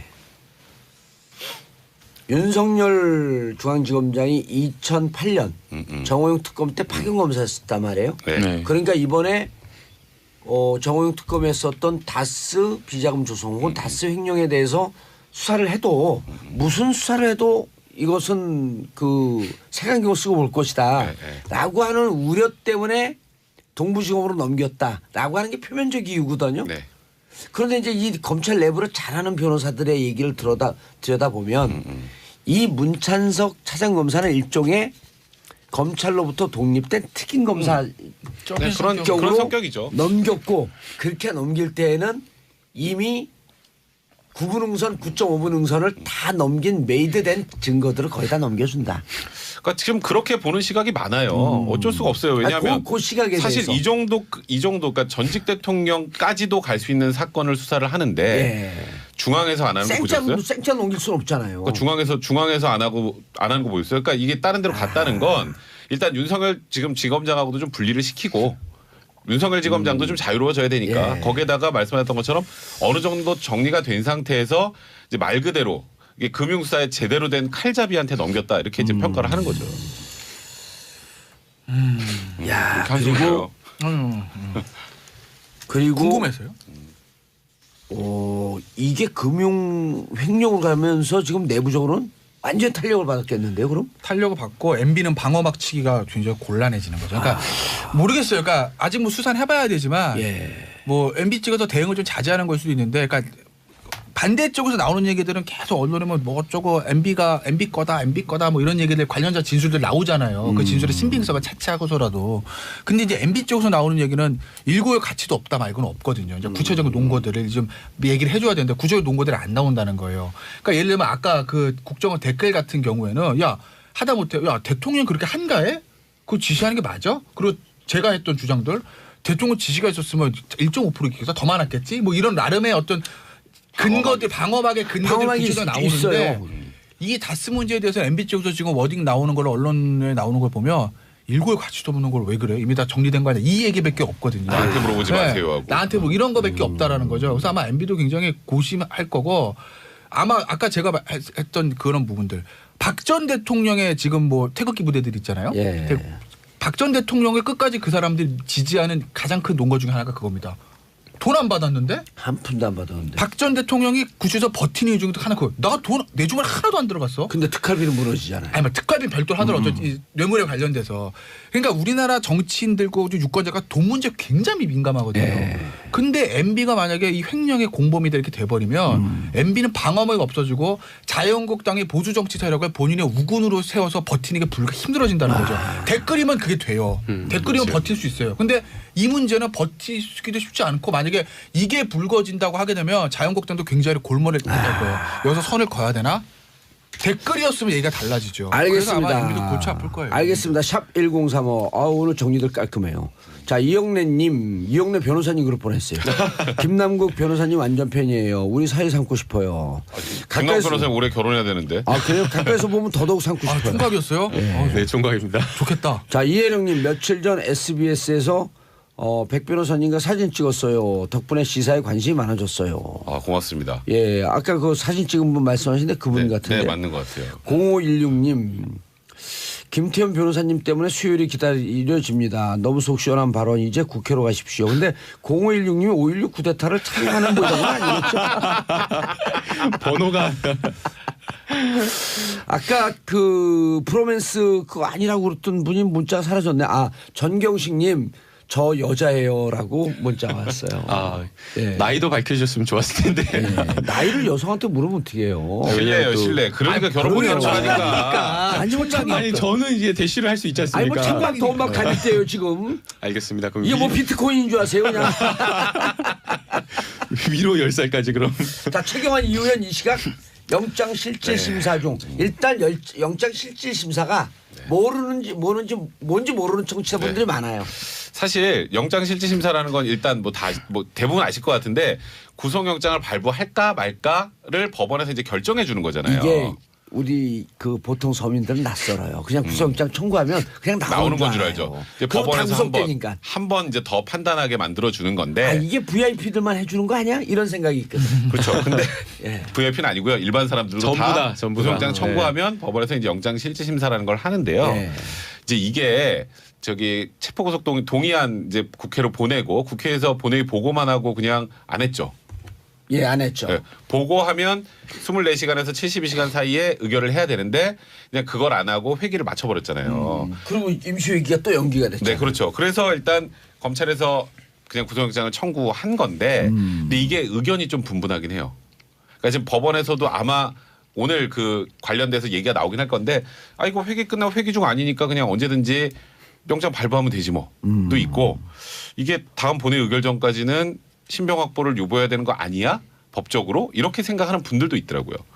근데 아마 법원에서 이쪽으로 가진 않고 오늘 구속을 하든 불구속을 하든 결정을 할 텐데 불구속할 때 만약에 이게 이유라면 다음 본회의 의결 전까지는 이거는 신병 확보를 유보하는 게 맞다고 법원이 판단한다면 국회가 이제 이걸 바가지로 먹겠죠.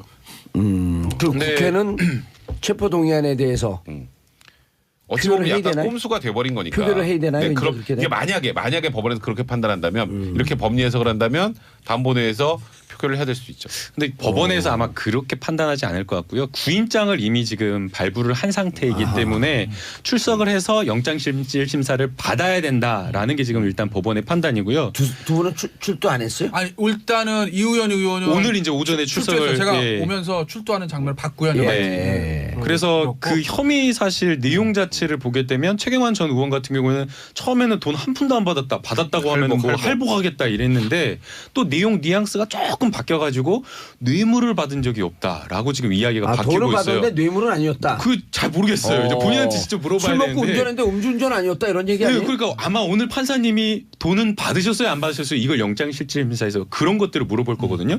근데 돈을 줬다는 사람들은 돈을 조성경이 그러니까 이 기조실장이 이러한 필요에 의해서 예산 국정원 예산과 관련된 필요에 의해서 필요합니다라고 국정원장한테 보고를 드렸고 국정원장도 그렇다라고 한다면 그렇게 하시오라고 해갖고 돈을 전달했다라고 하고요.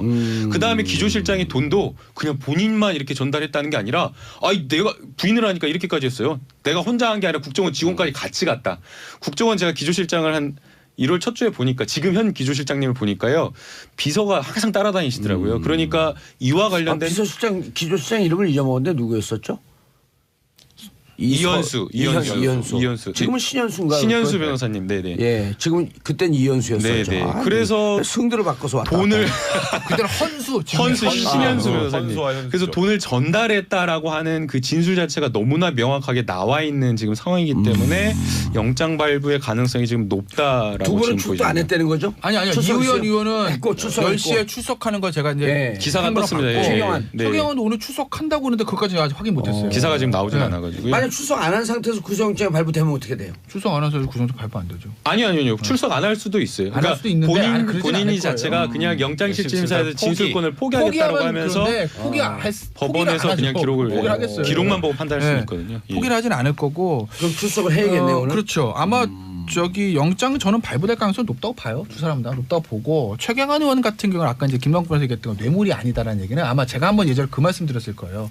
본인은 이제 정치자금법으로 가려고 하겠죠. 그러니까 받은 게 빼도 박도 못한다면 예를 들면은 제가 한번 말씀드렸듯이 저 누구죠? 저 이현수 기조실장이 저 부총리실에서 줬다는 거 아니겠어요? 예. 그럼 뭐 그 당시에 방문 기록이나 보면 다 나올 건데, 그럼 돈 받은 걸 빼도 박도 못한다고 아마 대가성 있는 뇌물보다는 아마 정치자금. 관련된 내가 신고를 안 했어. 그래 정치자금이야. 아마 이걸로 가려고 하겠죠. 불법 정치자금으로 가겠죠. 정치자금 예. 위반으로 좀 싸게 가야 되니까. 싸게 많은 정치인들이 그 형량도 싸고 나중에 재기 가능성도 있고. 예. 그래서 아마 그걸로 가려고 이제 본인은 얘기를 하는 건데 문제는 사실은 최경환 경제부총리 전 부총리보다는 이우현 의원이에요. 이게 예. 저는 죄질 훨씬 안 좋죠. 아. 공천원금이잖아요. 공천원금. 네. 그리고 돈도 뭐 그렇죠. 너무나 많아요. 일단은 여의도에서 나오는 얘기는 그 얘기 지금 검찰에 나오는 액수가 더 큰 액수들 얘기는 나오긴 하는데 최경환 의원 같은 경우에는 그게 이제 인정이 다 되더라도 나름대로 빠져나갈 구멍이 있다는 거죠. 뭐, 야, 너 관례야. 그래서 내가 다 이 판공비를 썼어. 라고 하고 본인 선에서 끝난다고요. 윗선이 없고. 그런데 이우현 의원 같은 경우에는 과연 이우현 의원이 끄시겠느냐는 그런 문제인 거예요. 공천원금이니까. 아니. 위로 이우현 올라갔을 의원이 가능성이 굉장히 죄송한 있으니까. 얘기인데 의원 의원이 자유한국당에서 하는 위치가 뭐 얼마나 그렇게 거물이라고. 물론 당시에 지방선거에서 경기도당의 공천신사위원장을 한 건 알겠는데 내가 시장 출마하는 사람인데 단순히 이우현 의원만 보고 그 돈을 줬겠느냐라는 걸 생각을 해보면 사건이 커지죠. 사건이 커질 가능성이 있다라는 거죠. 당시에 폭발성. 새누리당에 있던 친박 실세대 더 다칠 가능성이 농후해요. 그래서 사건 폭발성 자체 확장성이 크죠. 폭발성은 최경환 의원 건보다는 이우현 의원 건이 한 1만 배쯤 더 크다라고. 그러니까 최경환 의원은 본인 거고 그냥 이우현 근데 의원 제가 거는 위로 올라갈 수가 있으니까 이제 자유한국당 전체가 좀 흔들릴 수도 있다 제가 신박해요. TV를 네. 안 보는 이유가 네. TV를 보면 사람들 얼굴 보면 자꾸 무슨 생각이 나요. 근데 예. 절대 음감 있는 사람들이 소리 들으면 막 미치잖아요. 네. 악보가 그려져 갖고. 근데 얼굴을 보는데 이번에 최경환 오늘 지나가던 TV에서 시끌 봤거든요. 유재 딱 머리에 있습니다. 그래서 제가 사람 얼굴 안 보거든. 그러니까 사실 근데 이번에 뭐 얼굴에는 유재가 딱 쓰여 있더라고. 진짜 봉도사님 돗자리 깔으셔야 될 것 같은데요.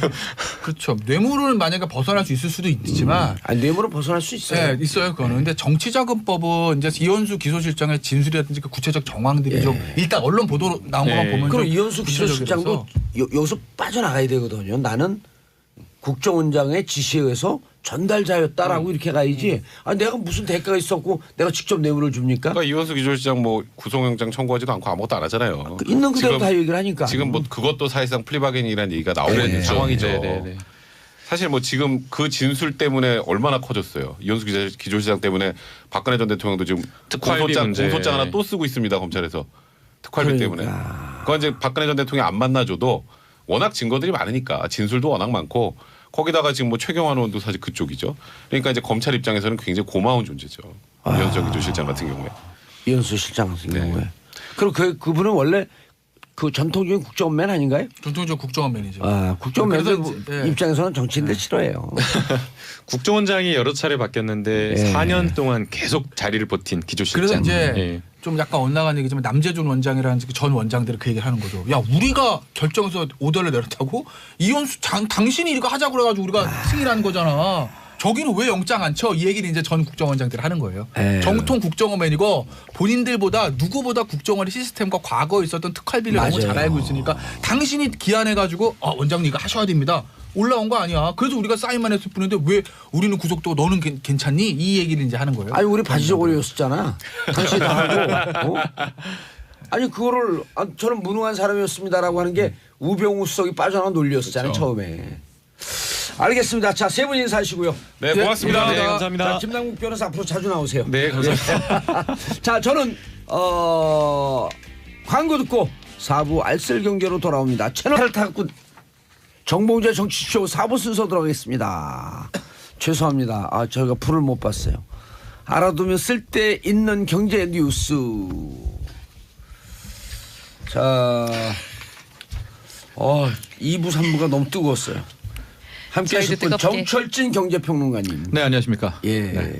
권혜리 SBS 보도국 기자님. 안녕하세요. 예. 아니 정철진 평론가님 아침부터 여기 계시대요? 네, 뭐 11층에? 좀 녹음을 좀 딸 게 있어가지고 녹음들을 좀 하고 있었습니다. 우리만 나오시는 게 아니구나. 아니 아까 출근할 때 보니까 거기 앉아 계시더라고. 그래서 우리가 저기서 방송하나? 그랬더니 다른 방송 하시는 것 같았어요.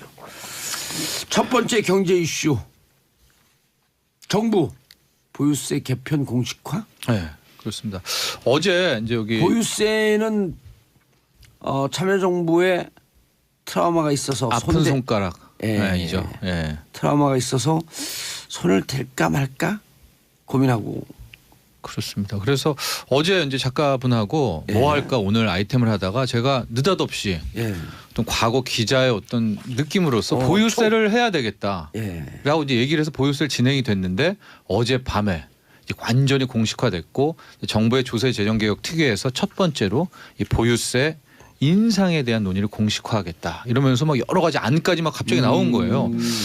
그래서 새삼 이 아이템을 잘 골랐다라는 네. 이제 생각을 하면서 오늘 이야기를 시작을 하도록 아니, 하겠습니다. 근데 보유세는 인상을 하게 되면 양도세는 상대적으로 또 낮춰야 되는 거 아니에요?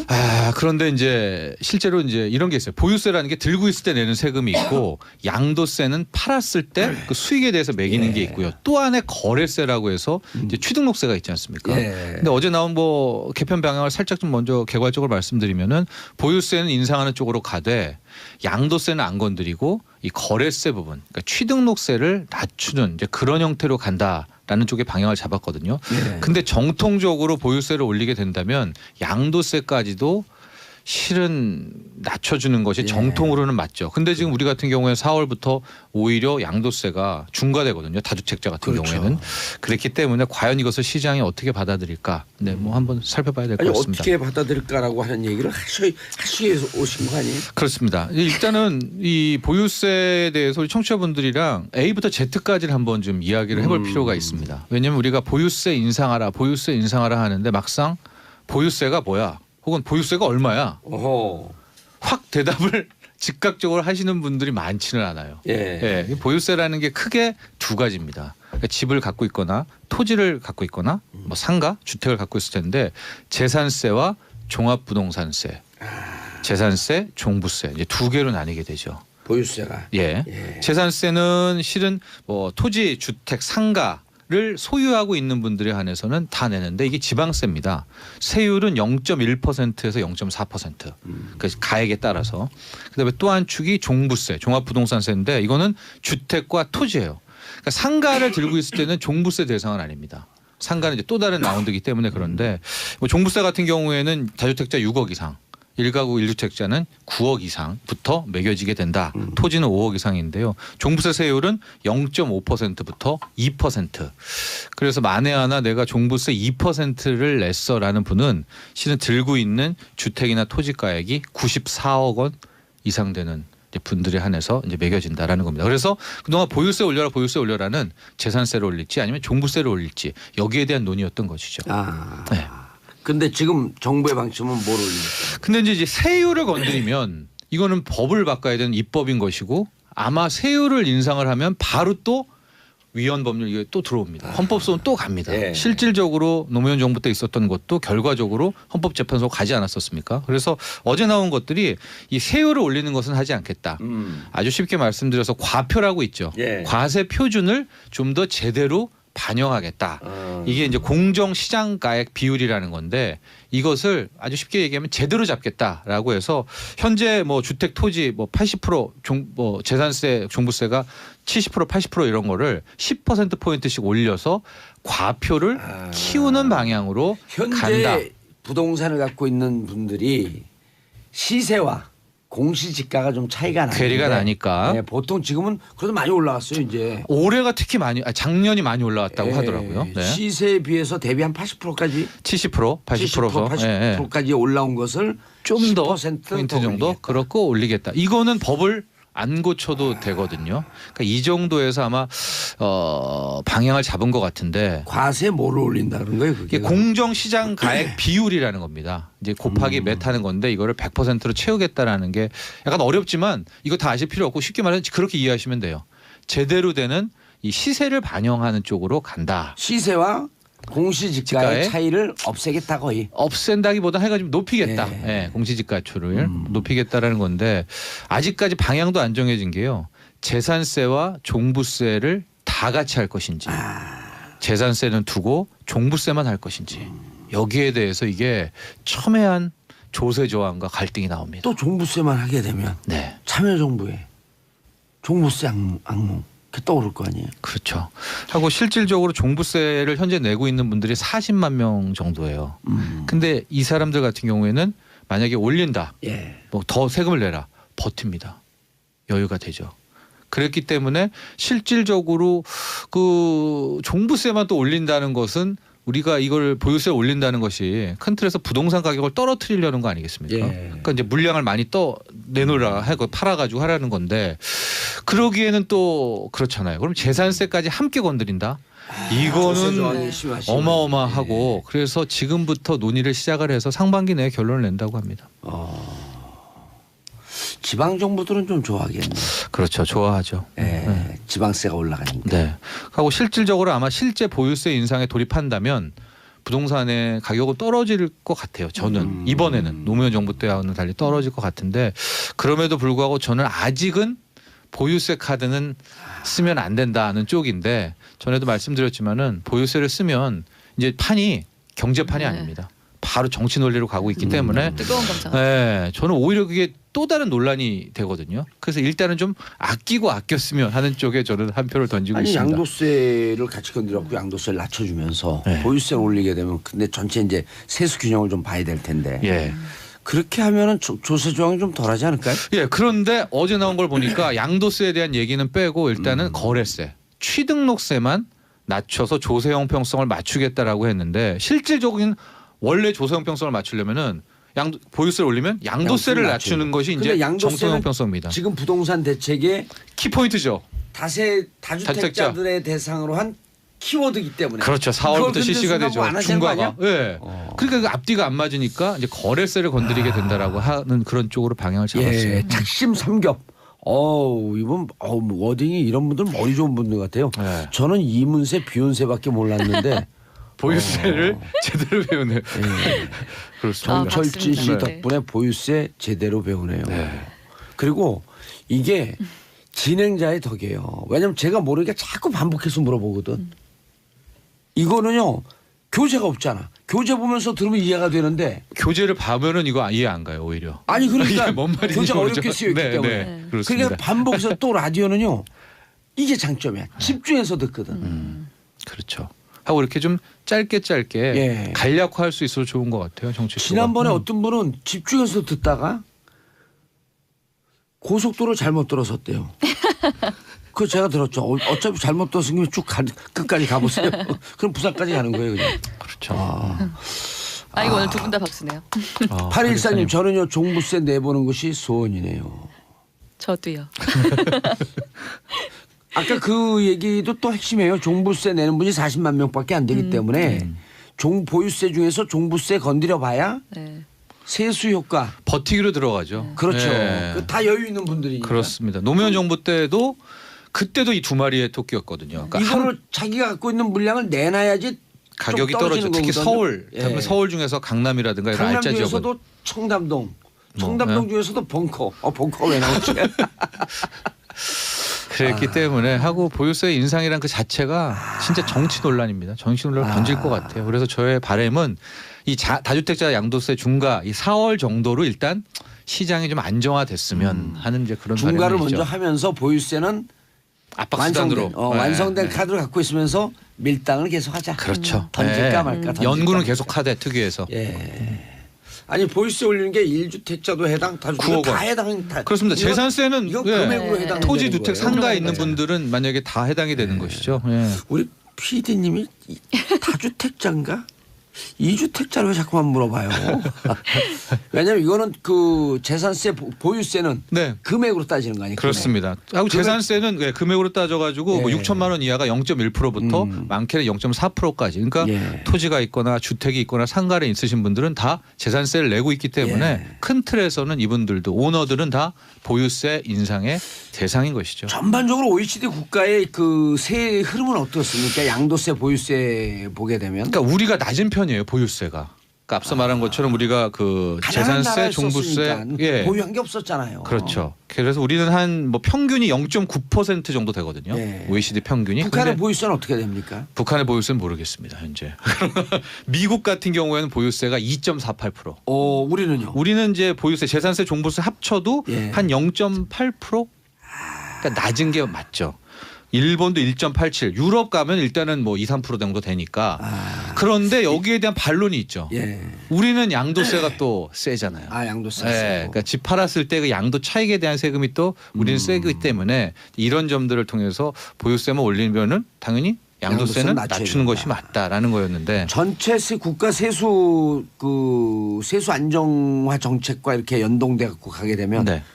보유세는 올리고 양도세 낮추는 게 맞나요? 어느 추세가 맞나요? 그러니까 선진국의 이 방향이 맞죠. 그러니까 예. 보유세를 점점 올리고 예. 양도세에 대해서는 이제 낮추거나 그래야지 시장이 돌아가니까. 그렇죠. 예, 그래야 이사도 가고 또 우리 경제가 브로커도 돌아가니까. 예. 브로커도 살고 이렇게 되는 거가 큰 틀에서 맞는데 우리는 그걸 실기했죠. 그러니까 보유세 양도세 이제 계속 가는 그런 흐름이었기 때문에 이거를 한쪽을 순간적으로 허물 수가 없는 거예요. 그게 이제 가장 그 하이라이트가 노무현 정부 때였는데 노무현 정부 때는 이 투기를 한 명도 빠져나가지 못하게 하겠다. 그래서 양도세도 완전히 벽, 예. 보유세도 벽. 그래서 이제 압박을 했었는데 일부는 좀 풍선 빠져나가듯이 놓치면서 나머지 다수를 잡았어야 되는데. 그래서 저도 그때 당시에 노무현 정부의 진정성은 이해하지만 쥐구멍 정도 하나는 놔뒀었으면 그때는 또 어떻게 됐었을까 뭐 그런 생각도 해봅니다. 알겠습니다. 아직 여기에 대해서 안은 나오고 있지만 압박 수단까지는 현재까지 와 있고 확실한 안은 나오는데 이것이 정치 논란으로 갈 수 있기 때문에 뜨거운 감자다. 뜨거운 감자고 이게 립 서비스 그러니까 이런 압박으로는 굉장히 좋다. 지금 특위에서 연구 중이다. 6월에 안 나온다. 8월에 안 나온다.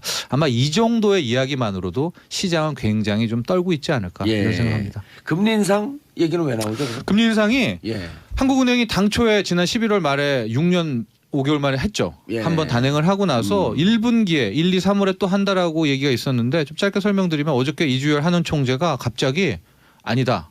완화적 통화 정책 기조를 유지하겠다. 아하. 그러니까 이게 쉽게 말하면 이 정도 말은요. 본인이 이주열 총재가 3월까지 지금 임기거든요. 예. 3월까지는 금리 인상 뭐 없다는 없다. 정도까지도 요 정도의 중앙은행 총재의 발언을 해석할 수가 있는데 그 예. 이유는 뭐냐? 지금 원화 강세가 너무 셉니다. 새해 첫날부터 시작해서 지금 1,060원대까지 예. 내려왔는데 금리를 올린다는 것은 우리 원화 가치를 올린다 이렇게 보면 되거든요. 그러니까 아마 이 원화 강세 부담 때문에 또 뭐 현재 우리 상황이 그닥 경기 내수는 좋지는 않거든요. 예. 그래서 금리 인상을 좀 늦추겠다는 얘기를 했는데 이게 잘 돌아보면은 가계부채도 만만치 네, 않잖아요. 가계부채 만만치 않고 그런데 좀 정부 입장에서는 좀 탐탁치가 않을 수 있죠. 왜냐하면 부동산을 빨리 잡으려면 이게 좀 금리를 쭉쭉쭉 올려줘야. 시중에 부유자금 1,000조가 넘는 부유자금을 어쨌든 그 정리를 해야 되니까. 네, 그렇게 하면 부동산도 좀 매물도 나오고 그럴 텐데 어쨌거나 한국은행은 어제 뭐 신년사에서 좀 천천히 올리겠다. 천천히 근데 올리겠다. 실질적으로 실물 경제가 너무 안 좋아요. 안 좋아요. 네, 그리고 지난번에 한번 계산해 주셨나 모르겠는데 0.25, 0.5 올릴 때 가게가 막 100만, 200만 가게도 휘청휘청하니까. 그렇죠. 한계 가구들이 영향을 네. 많이 받죠. 그렇죠. 한개 가구도. 대출 금리는 뭐 더 높이 올리니까요. 0.5% 포인트씩 올리니까. 그러니까 대출 금리 올리는 거 보면요. 그 원유가 인상하고 비슷한 것 같아요. 네. 원유가 인상할 때 쫙 같이 우리 주유소 빨리 올라가다가 원유가 뚝 떨어지면 하나도 안 떨어져. 그렇죠. 왜냐하면 그때 비싸게 사둔 기름을 예. 지금 팔아야 된다. 그래서 지금 그 올린 거예요. 저희 기사 제목 쓸 때 그래서 거의 약간 자동으로 나오는 게 내릴 땐 찔끔, 오를 땐 쑥 이거 많이. 알겠습니다. 그리고 그 지난 시간에도 잠깐 말씀을 하셨지만 네. 미국발 금리 인상이 달러나 이런 게 빠져나가는데 별로 미미한 효과이기 때문에 굳이 올릴 필요 없다. 예, 아직까지는 이제 예. 그런 상황이 됐기 때문에 그냥 한국은행 입장에서는 예. 금리 인상은 천천히 하는 걸로 일단은 1분기와 어쨌든 상반기 방향입니다. 달러 리턴 현상 많이 없나요? 거의 없죠. 지금 오늘 같은 경우에도 외국인들이 계속해서 들어오는데 계속 들어와요. 원화를 그렇죠. 지금 사둬야 되잖아요. 그렇죠. 그러니까 원화를 바꿔서 한국에 계속 예, 투자하려고 그렇죠. 들어옵니다. 예. 그 이유가 달러 약세가 달러가 싸니까. 너무 심해요. 예, 그러니까 그 달러를 들고 있느니 한국의 삼성전자 주식이 더 낫다. 뭐 이런 생각을 갖고 있는 거죠. 알겠습니다. 권혜리 기자님이 네. 준비한 배터리. 네. 이거 지난주에도 잠깐 얘기를 드렸었는데 또 가지고 온 게 예. 이게 IT 기기에 관심이 많은 20, 30대들한테는 사실 따끈따끈하죠. 부동산만큼이나 예. 가장 뜨거운 뉴스예요. 이른바 뭐 배터리 게이트라고까지 하면서 오. 예, 아주 게이트가 이제 언급이 되기 시작했는데 그 배터리 생산에 최순실이 개입한 거예요, 그럼? 아, 그 이름 저희 집에도 그 애플 기가 정말 많아요. 저도 그래서 집에서 야 진짜 이 호구 이러고서 어디서 쌓아놓고 봤는데 애플이 그 지난주까지만 해도 사과가 제대로 안 됐었죠. 그러니까 미국에서는 우리가 성능을 좀 떨어뜨린 게 맞다. 근데 화재 위험도 있고 뭐 해서 그 갑자기 꺼짐 방을 방지하기 위해서 했다라고 얘기를 했었잖아요. 예. 사실 그게 더 화를 키웠어요. 예. 아. 그 애플이 공식적으로 그런 걸 인정하기 전부터도 집단 소송이 계속해서 제기가 됐는데 그 후에 소비자들이 폭발을 했죠. 아니 이거는 사기가 아니냐. 그러니까 일단 다른 휴대폰 제조사들은 그렇지 않은데 너희 배터리가 이렇게 시간이 지나면 저용량이 되면서 꺼짐 현상이 발생을 하고 화재 위험이 있다는 것 자체가 일단 이미 문제다. 그런데 그거를 소프트웨어 업데이트를 통해서 그 핸드폰 자체의 성능을 속도를 떨어뜨리면서 해결하려고 했다는 게 이건 기망 아니냐. 굉장히 화가 많이 났는데 그러니까 저희가 지난주에 방송을 한 다음에 애플에서 더 이상 버틸 수 없는 수준이 됐어요. 아, 우리 방송을 듣고요. 그렇죠. 국내외에서 집단 소송이 계속 이어졌는데 예. 애플이 그 시총 1조 달러를 앞두고 있었습니다. 근데 뭐 거의 그 근처까지도 가지 못하게 폭락을 했고요. 어떤 집단 소송에서는 손해배상 소송액만 봐도 애플 시총을 넘는 돈이 청구가 되기도 했어요. 그러니까 물론 이건 이제 소송이 천조. 가봐야 되겠지만 예. 아, 특히 미국 같은 경우 집단 소송제가 있으니까. 그렇죠. 그러니까 이게 징벌적 손해배상 소송이 되고 예. 정말 소비자들의 손을 들어주면 애플로서는 어마어마한 위기이기 때문에 애플이 그 현지 시간으로 12월 28일 예. 지난주에 다시 입장 표명을 했어요. 어허. 이거를 지금 뭐 언론이나 이런 데서 사과문이라고 많이 얘기를 하는데 제가 입장 표명문이라고 말씀을 드리는 거는 사과는 전혀 아니었어요. 약간 마음이 상했다면은 뭐 사과드린다. 그 말은 앞에 있는데 여전히 뒤에는 자기들은 잘못이 없고 이거는 뭐 여러분들의 더 좋은 아이폰 사용 경험을 위한 거고 그리고 결정적으로 불을 지른 게 배터리를 교체해 드리겠다. 아하. 깎아주겠다. 그러니까 배터리 가격이 79달러인데 예. 59달러를 자기들이 부담하겠다. 그러니까 너희들은 20달러만 해라. 예. 근데 여기서 완전 폭발을 한 거죠. 소비자들이. 그러니까 소비자들을 좀 무시한 것 같은 느낌이 딱 드네. 그렇죠. 우리가 돈 때문에 네. 그런 거야? 너네 얼마나 믿고 너네 제품을 썼는데. 사랑했는데. 이게 예. 그리고 너네가 안만 회사가 애플이지만 사과가 그러니까요. 니네 회사 훈이 사과하냐? 사과해야지. 그 인터넷 정말 재밌는 말 많았는데 뭐 썩은 사과냐 뭐 이런 얘기들도 많이 하고요. 이게 사실 그 우리나라 업체긴 하지만 삼성의 그 갤럭시 7 때 상황하고 비교를 해보면 배터리 폭발. 삼성 그때 배터리 문제가 폭발. 생겼을 때 무상 교체 바로 들어갔잖아요. 어. 그런데 지금 애플은 돈을 내라고 하는 거예요. 그러면 결국 너희 지금 배터리 소진하려는 거 아니냐. 장사 잘하겠네. 이런 반응들이 그러네. 더 세게 나온 거죠. 사과는 하지 않고 잘못을 인정하지 않고 새 배터리를 사라. 미국 기업들이 깎아주겠다. 사과를 잘하는데. 그래서 제 생각엔 애플이 자신들의 어떤 하나의 자존감, 프라이드 이것을 아직까지 포기 못한 것 같더라고요. 예. 네. 최영민님 애플이 사과했는데 사과를 안 하더니 아재 개그로 일대 날리시면 되죠. 네. 그 입장 표명문을 보시면요. 다시 보셨으면 좋겠는데 우리가 소통하는 방식에 마음이 상했다면 사과드립니다라고 앞에는 있습니다. 그렇지만 아니 그 근데 뒤에 소통하는 방식이 열받은 게 아니잖아요. 그러니까요. 사람들이. 그 뒤에 내용을 보면 여전히 잘못하지 않았다예요. 예. 그래서 그 입장 표명문을 낸 것 자체가 사과를 하기 위한 목적이라기보다는 법적으로 앞으로 있을 집단 소송에 대응하기 위한 포석이라고 많이 예. 봅니다. 아니 애플 회장 누구죠? 애플 지금 팀 쿡이죠. 팀 쿡에 네. 그분한테 이거 영어로 얘기를 해줘야 되는데 10년 전에 네. 태안반도 그 유조선 침몰 사건이 있었고 태안반도가 기름기로 그 네. 덮였었잖아요. 네. 삼성이 그거 사과하는데 70일 걸렸어요. 그거 사과하는데 정말. 70일 걸렸고요. 사과하고 난 다음에 더 폭발했어요. 그 사례를 보고 네. 이렇게 사과하면 안 된다라고 하는 걸 배워야 되는 거예요. 이게 사과는 잘못하면 안하이는만 못해요. 근데 그 입장 표명문을 자세히 읽어보시면 아까 그 사연 보내신 분도 한번 들어가서 보셨으면 좋겠는데 이제 우리나라에도 이게 국문으로 완전 번역이 돼서 나왔거든요. 예. 애플 코리아는 전혀 재량이 없기 때문에 그 미국 본사의 영어 그 예. 입장 표명문을 그대로 번역하고 그 우리나라 소비자한테 갈 액수만 딱 결정을 해서 그러니까 우리나라에서는 10만 원짜리인데 3만 4천 원을 받겠다. 6만 6천 원은 내라. 이렇게 나왔거든요. 예. 근데 그걸 보면 그 우리의 소통하는 방식에 그 상심하셨다면 사과드립니다 하지만 그 뒷부분을 보면 제품에 대한 사과는 하나도 없어. 앞으로 소송이 진행이 될 때 예. 어떤 논리로 애플이 대응할 것인지가 거기 다 나와 있어요. 잘못한 게 없다.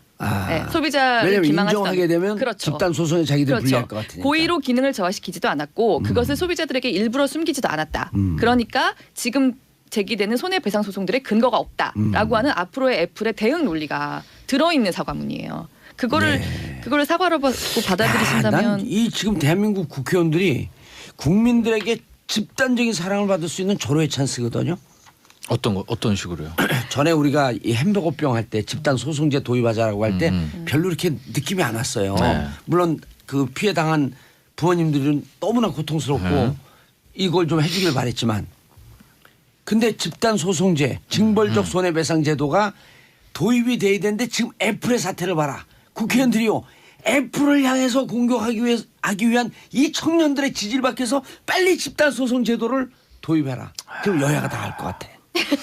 그리고 우리는 지금 소송하지 말고 소송 제도가 도입되고 난 다음에 집단 소송을 하면. 그런데 아마 이익 집단의 반격도 만만치가 않을 겁니다. 이 징벌적 집단도 우리가 손해배상 찾아갖고 다 일일이 공개해 주죠. 이거 국회 빨리 만들어야 돼요. 저도 사실은 이 해당이 되는 이게 2014년 이후에 아이폰이거든요. 아이폰 6랑 7 계열 보통 얘기를 하는데 전 아이폰 10이에요. 예, 저는 요새는 다른 폰 쓰고요. 이제 집에 놨는데 너무 재미있는 댓글들이 많아주죠. 이거는 조금 읽어주고 싶어요. 야, 기적의 창조 경제네. 소비자 우롱해놓고 배터리 장사하고 있다고 해서 저 진짜 깔깔깔 웃었거든요. 예. 저희 보면 지금 한미라님, 이정현님이 잡스가 있었으면 이런 일이 있었을까. 팀 쿡의 애플과 이정현님은 정말 예리하세요. 잡스 이게 애플. 그 애플폰을 쓰시는 분들이 굉장히 속상해하시는 포인트예요. 그러니까 사용성을 그 앞에 두었던 기업이 이렇게 돈벌이 기업이 되었는가라는 것이 지금까지 애플은 다른 기업들과 달리 굉장히 충성스러운 소비자들이 많고 그리고 애플은 그 일종의 파이오니어십 이런 거에 대한 믿음이 있었잖아요. 그렇죠. 그냥 아이폰을 산다는 게 단지 하나의 기계를 산다는 게 아니라 그 회사가 상징하고 있는 감성, 프라이드 이런 거를 산다는 것이었는데 우린 가격을 지불하고 가치를 샀다. 그렇죠. 예. 이제 그런 부분에 있어서 그런 충성스러운 소비자들이 굉장히 상처를 준 거죠. 게다가 지금 미국에서 배터리 교체가 시작됐고 우리나라도 어제부터 시작은 됐는데 일정하게 해봐가지고 아직 성능을 80% 이상 유지하는 배터리는 교체를 안 해주는 거예요. 미국은. 그리고 계속 꼼수에 꼼수를 그리고 물어주네. 지금도 또 뭐 재고가 없어서 못한다. 아니 지금 팀쿡이 그분하고 친한가요? 꼼수의 달인? 근데 이제 이런 평가가 있어요. 이제 스티브 잡스하고 팀 쿡을 비교할 때 스티브 잡스가 아티스트라면 팀 쿡은 테크니션이다. 테크니션. 그러니까 그 테크니션 기술 그것을 뛰어넘는 아트, 예술의 경지였기 때문에 스티브 잡스의 애플이 정말로 사랑을 받았었는데 그 이제 후계자인 팀 쿡도 그쪽 반열은 아니더라도 그걸 지향을 해야 될 것 같은데 저는 요즘 애플을 보면 너무나도 기계적인 하나의 사업 마인드로 가는 것 같아요. 예, 알겠습니다. 그런데 끝났어요. 두 분 인사하시게요. 자, 저는 두 분 인사하셨어요? 네. 새해 복 많이 받으세요. 저는 새해 복 많이 받으세요. 10시 5분에 다시 돌아오겠습니다. 평화를 사랑하는 대한민국.